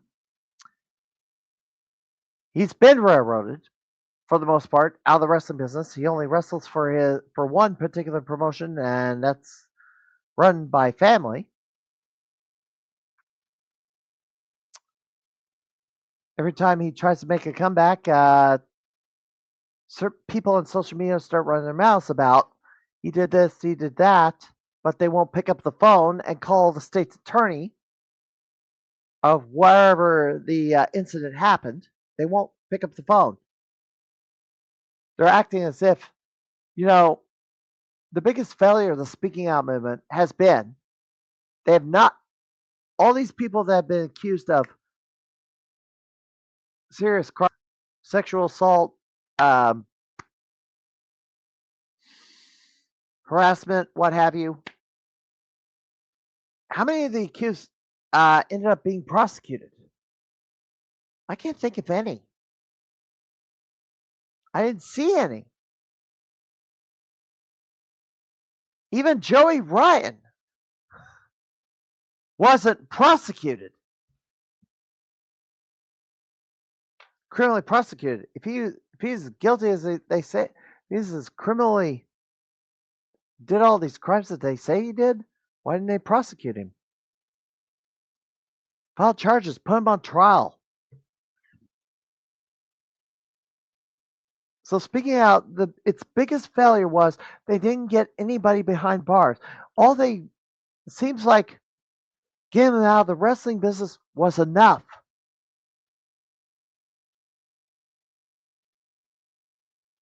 The biggest problem with that, however, is they're still roaming the streets and they're free to commit the very same crimes they did before against somebody else because they didn't get that person behind bars.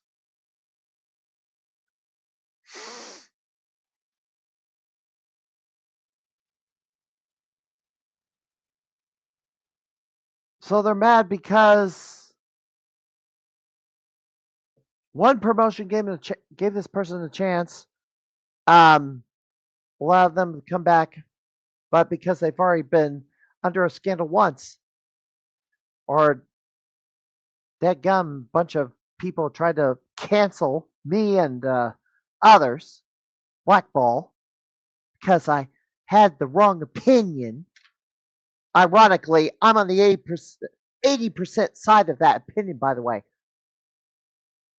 All these other guys are on the 20% side, and they're pissed. They're royally pissed off about it. How things have turned. Anyway. And by the way, I got another story Identity politics kind of infiltrated pinball, and there's a scandal there too, but it's not what you think.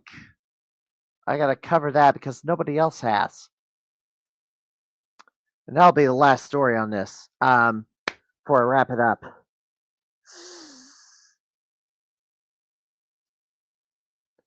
I've stated that I want to get out of the wrestling scene entirely. And lately, the gaming scene has been infiltrated by the wrestling scene more and more. Yeah, go figure.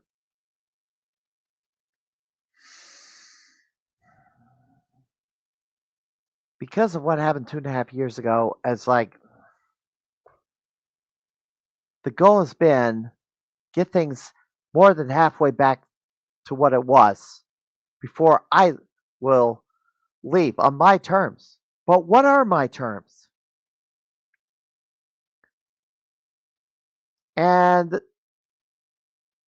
the family of the person who got railroaded out because they claim he had improper relations with somebody younger than him, even though never prosecuted, cleared background investigations and all that. They're telling me, I should just walk away and just let the thing die.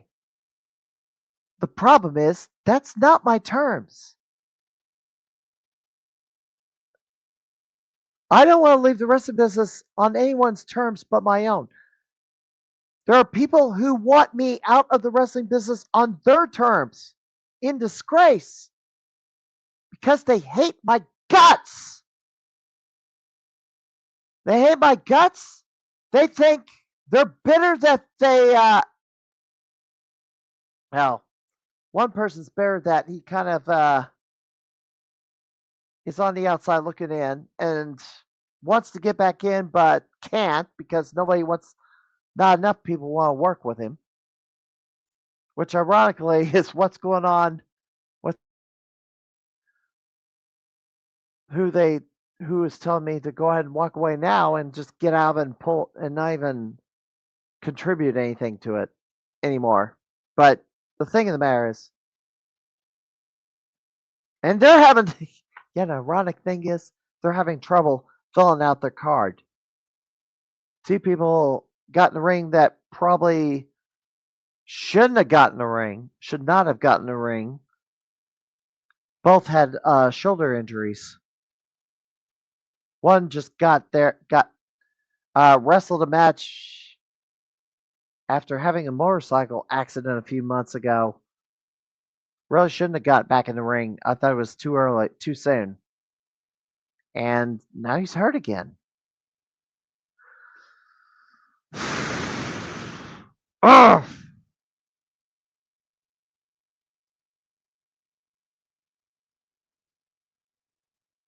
Terms of my departure are defined by me. I do not want to leave on anybody's terms but my own. And if I were to leave, get out completely, and leave the folks that I've been associated with for the last, 15 years, it wouldn't be on my terms. It would be on their terms.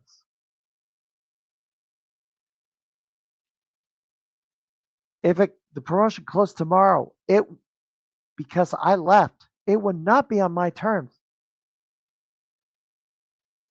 It'd been on their terms. They want that promotion gone so they can move in, take over, because they think they have the magic bullet to draw fans in where I live. They don't. No one does. Everybody thinks my city, they have the answer to get 500,000 people into a building. They don't. Everybody who's tried has not come close to that. Not even Jeff Jarrett. Jeff Jarrett ran a show in a stadium. did not draw 1,000 people to it. Draw a couple hundred, 200 at most. Everybody thinks they got the magic bullet. No, they don't. I don't know. I don't think Dreamwife has the magic bullet either. They draw great where they're at, but where they're at is set up in such a way that they can't do it. They can't duplicate that anywhere else. So when I leave the wrestling business, it's going to be on my terms, but I define the terms. My terms are go out on top, not on bottom. If I go out on bottom, then it's not my terms, it's their terms. The stooges that came after me, I'd be out of the wrestling business on their terms. They don't deserve that because they're grifters. They have ulterior motives. They're doing it for their own benefit while preaching this woke DEI nonsense. That's their terms. That's not my terms. And it's going to be my terms if I'm going to leave. Get out of the wrestling stuff entirely. But that's going to be made harder and harder because gaming has infiltrated wrestling. Or wrestling has infiltrated gaming. Yeah, we're going to see more wrestling shows at arcades and maybe arcade owners running wrestling promotions. Go figure. Last item on this pod, and this has been a bit of a scandal. I've been looking around to see if anybody else covered this. Something happened out in North Carolina. The international, what is it? IFPA. What does that stand for? International Federation of. No, what does that stand for? IFPA. What does it stand for? No, that's not. What does it stand for?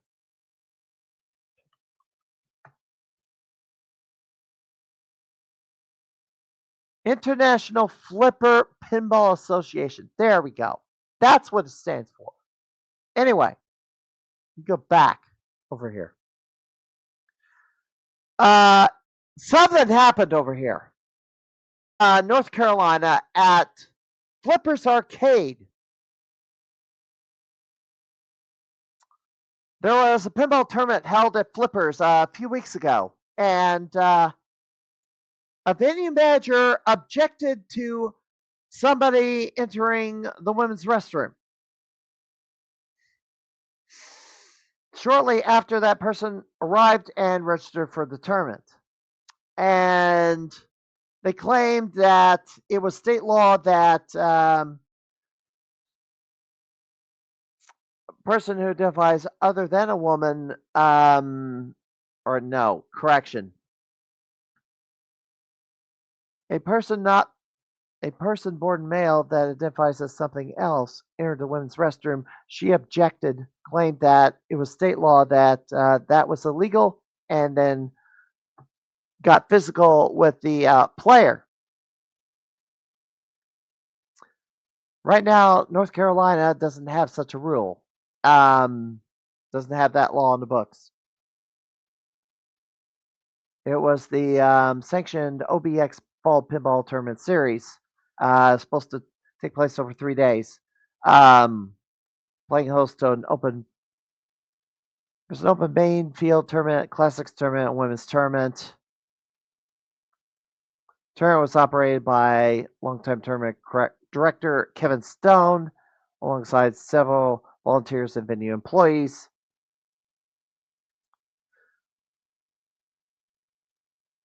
The registration was staffed by a Flippers Arcade employee named Becky Connell.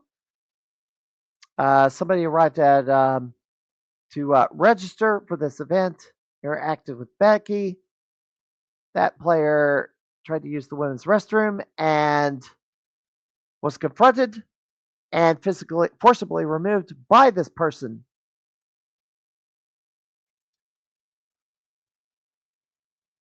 That player who was basically accosted, manhandled, thrown out of the room, thrown out of that bathroom by force. Well, this person, I guess, started harassing other players that defy or other trans pinball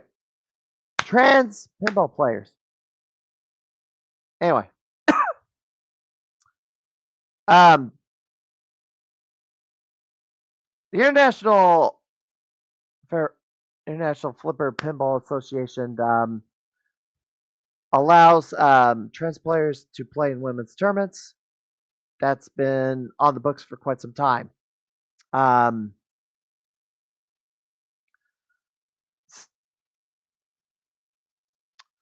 The issue at this venue. So let me say something right now. I've never been to Flippers. I will confess to you that I've used the women's restroom at Galloping Ghost Arcade. Now, why? I don't know what the restroom configuration is at Flippers, but at Galloping Ghost Arcade, the men's and the women's restrooms, and there's only like 3 bathrooms in the whole building. They're single stall, single occupancy. So nobody really cares if a man enters the women's restroom at Galloping Ghost because they're by themselves in there. It's just there's a bathroom or there's a toilet and a sink. That's it. There isn't multiple stalls in that restroom. So who cares if a man enters or a man or a trans person enters the women's restroom? Who cares? I don't care if they do. Now, I do not believe this was a case of boundaries being violated. If the bathroom at Flippers is just single stall and nobody else is in there, I mean, this wasn't a case of somebody objected to the boundaries being violated. A woman enters the restroom and then somebody comes in there and then sees male anatomy, and feels that their boundaries have been violated. That doesn't seem to be the case here at all. At least from the articles I've read. So Becky's actions, I'm surprised this person wasn't fired. And this person threatened to quit. It's like, I would have just fired this person. If they were just getting forcible, I would call the police. Perhaps. But multiple players pulled out of this tournament in protest due to this one employee's actions. Sought refunds. The tournament went on, however, and my other cat decided to join me. Anyway, the bit of a brouhaha on this. What happened at Flippers. The IFPA statement put out by Josh Sharp. Josh Sharp, who is the president of IFPA, put out a statement, although there was questions about how the situation was handled when the situation or how the situation was handled in real time. They really wanted Becky to be removed from the venue when she was getting way out of line with the participants of this pinball tournament, or would be participants of the pinball tournament. Um, Just Sharp acknowledged that the transgender members of the pinball community were subjected to an act of discrimination while attempting to participate in the OBX Flippers Arcade Pinball Bash.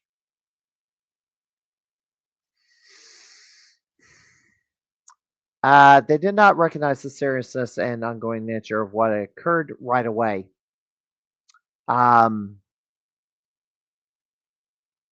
They had to issue apologies to the players that were disrespected or harmed.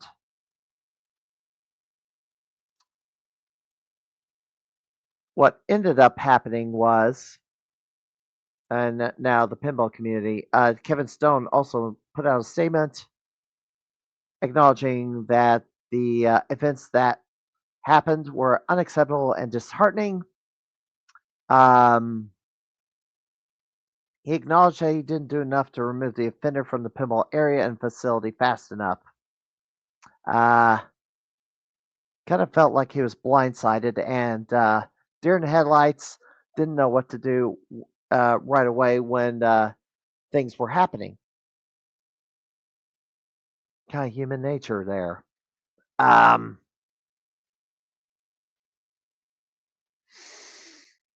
He believed he should have delayed the tournament until the offender left the property. And regrets the decisions they made at the time that were not in the best interest of all the players, and his priorities were backwards. Anyway, IFPA, they have the pinball community has everyone, regardless of gender, identity, expression, or background, feels welcome, safe, and valued. They fell short of that mission last week, a couple weeks ago.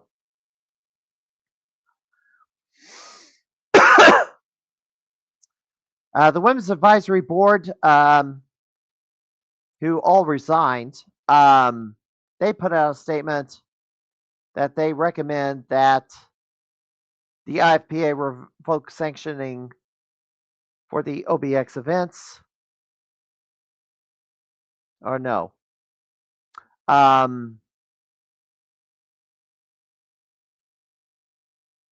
no, wait a minute. Let me read this again. The IFPA Women's Advisory Board unanimously recommended that the IFPA revoke sanctioning for the OBX events. We vehemently disagree with the leadership's decision not to do so. Did not contribute to an announced statement or a new process for incident reporting, and opposed the decision-making process used by the leadership.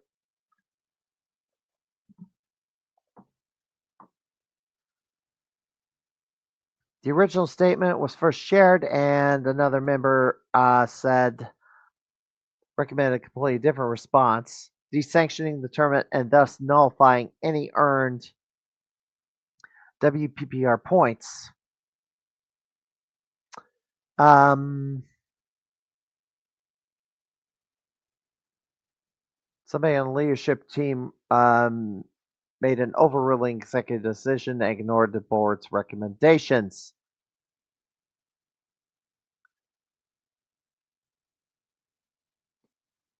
So that happened. There's published this news article. So it was the weekend of I think the 11th and the 12th. Update to the story that Josh Sharp did put out a statement later after a debate in their Discord, which got pretty volatile. Jeez.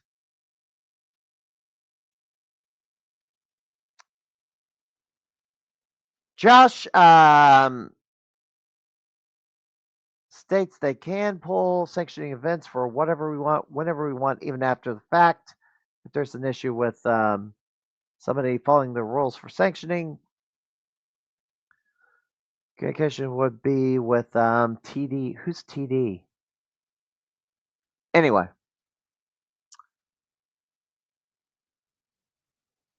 So communication faltered.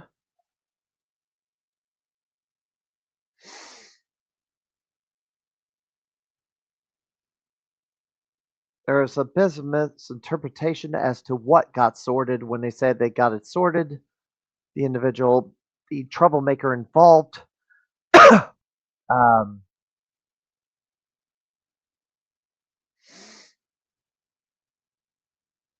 it's like once it made clear the issue resolved, everybody stood down, but Just Sharp, IFPA said they made an incorrect move. In hindsight, the correct decision was full sanctioning from the event immediately when the issue was brought to our attention. Why wasn't the sanctioning pulled from the event after the fact?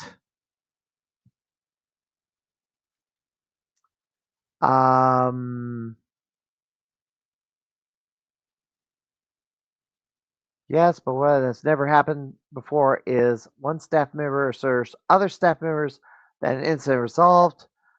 The TD is made aware that they are free to continue. Tournament director is free to continue with the event with no concerns, and then we revoke sanction. That was the crux of the issue. Wish this incident involved hate towards the trans community. Wish we'd done a better job. Hate that the harm that was caused to them, but removing sanction does not fix that. We told the organizers everything was fine. Staff did that. Staff participated in the entire weekend event. Removing the sanction didn't fix anything. It removes any credibility we ever have. No one could ever ask us for help and not expect a different result than what we said. While it's an unpopular decision, they thought this is the way the IFPA determined is the best way to own their mistake while maintaining perceived decision-making credibility. They say they're going to do something and then do that thing. That's how it's going to be. And I think the hope the decisions that are made in the first place are the correct ones. They aren't always. Bottom line, some of the decisions were wrong. Everyone in different ways were put into impossible situations and made decisions to the best of their abilities with the information and resources available at the time. Hopefully, this can be a learning experience and a catalyst for positive change with the community, one that more closely aligns with the stated mission, fostering a pinnacle community where everyone, regardless of gender, identity, expression, or background, feels safe, welcome, and valued. There was one more. There's another update.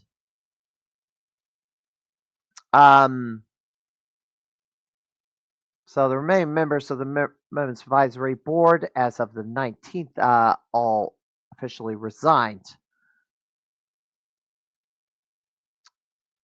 Their intention is to finish the Women's North American Championship Series for 2026 before fully stepping down the duties before until then will be limited to those events. Want to be clear that they're incredibly disappointed with how the OBX decision was handled.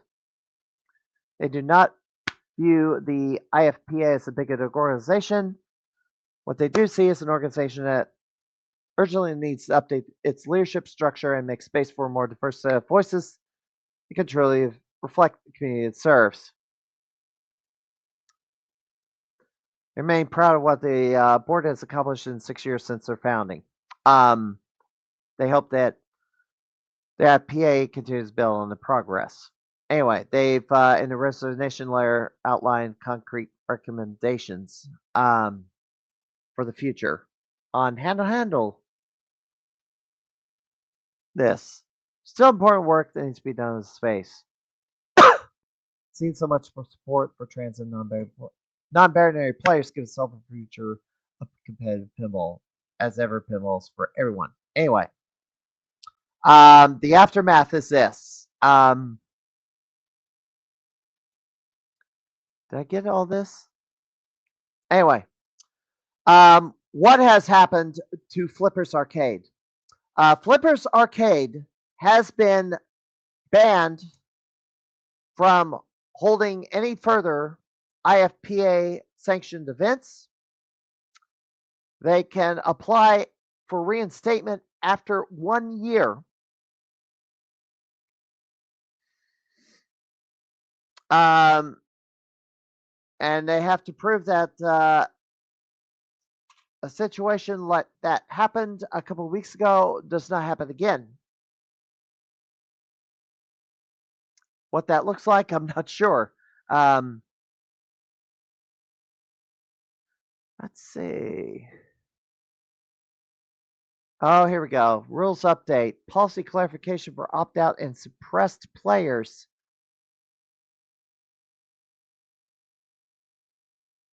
I'm not sure if is that what this is about? I'm not sure. Anyway, they posted a statement on the 24th. Let's see. I haven't read this, but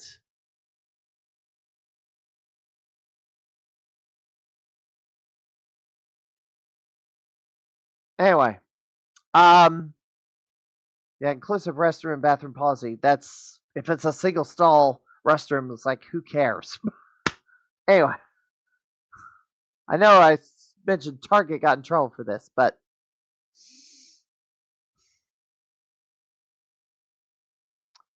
players are prevented from using the restroom at the event. The event will lose its sanction without debate.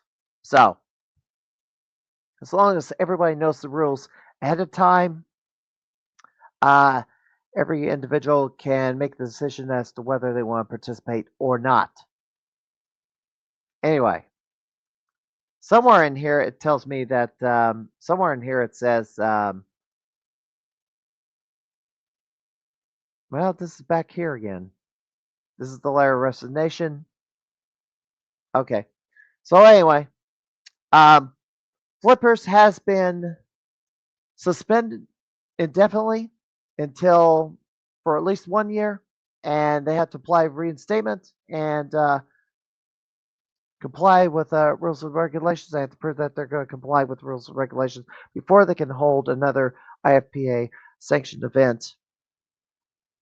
As I stated earlier, it's not like the women's weightlifting competition, that controversy that happened earlier this week. This is pretty clear cut that a player got treated very badly. And I think that employee, I'm surprised that employee was not fired.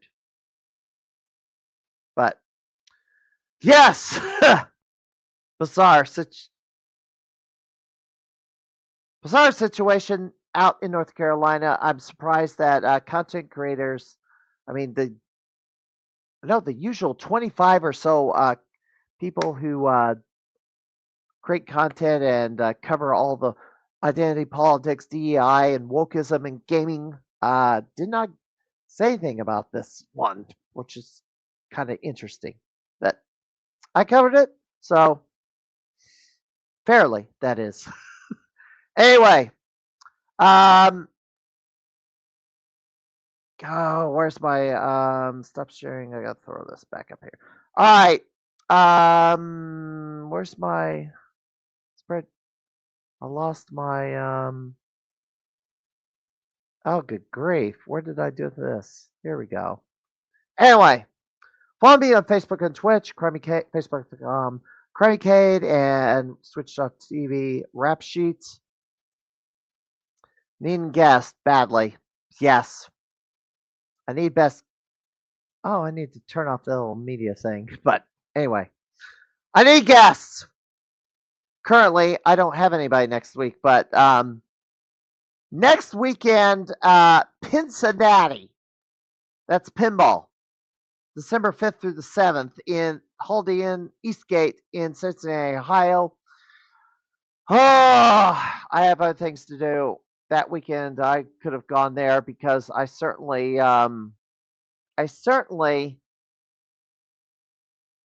needed to get a stand-in event for missing out on the Pinball Expo. So, I didn't know about this. The IndieGamesExpo.com, since independent games seem to be all the rage lately with the AAA titles in great decline.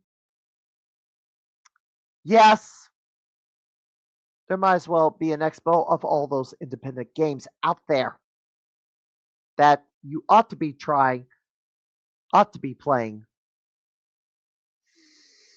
Oh, I gotta hide that silly little badge. Yeah. So, IndieGamesExpo.com, there seems to be this things maybe on location in a few different cities, but also virtual. The Augusta Video Gaming Expo in Augusta, Georgia on March 21st. The organizer of that has wanted to appear on this podcast. I'm trying to get together a small round table for that with a couple of other cons to do because, it's down in Georgia. I'm up in Illinois. I see that Paul Niemeyer is heading down there, so that will be in Augusta in March. And of course, the Midwest Gaming Classic, April 24th through the 26th, the fastest weekend, fastest 40 hours of the year. And yeah, this is my problem, the struggle finding guests. I don't know who I'm going to have next week. And the other ironic thing is, I've emailed a whole slew of people. Biggest problem I'm having is overwhelming majority do not respond. I've had a couple say respond, but they then ghost after responding. So what am I going to do? I don't know what I'm going to do. Yeah. So, yeah, I don't know what I'm going to do. I've got to email more people, and this cat's back on my lap. Anyway, I am going to rate the channel. Not a lot of people are streaming tonight. So who am I going to raid? Let me see who I'm following that's streaming tonight. Well, guess it's going to be the Brotherhood is going to get the raid tonight. He is playing Shodokan 2, which is an RPG. Until next time, I am the Mac Server Crime Fighter. Have a good night, everybody.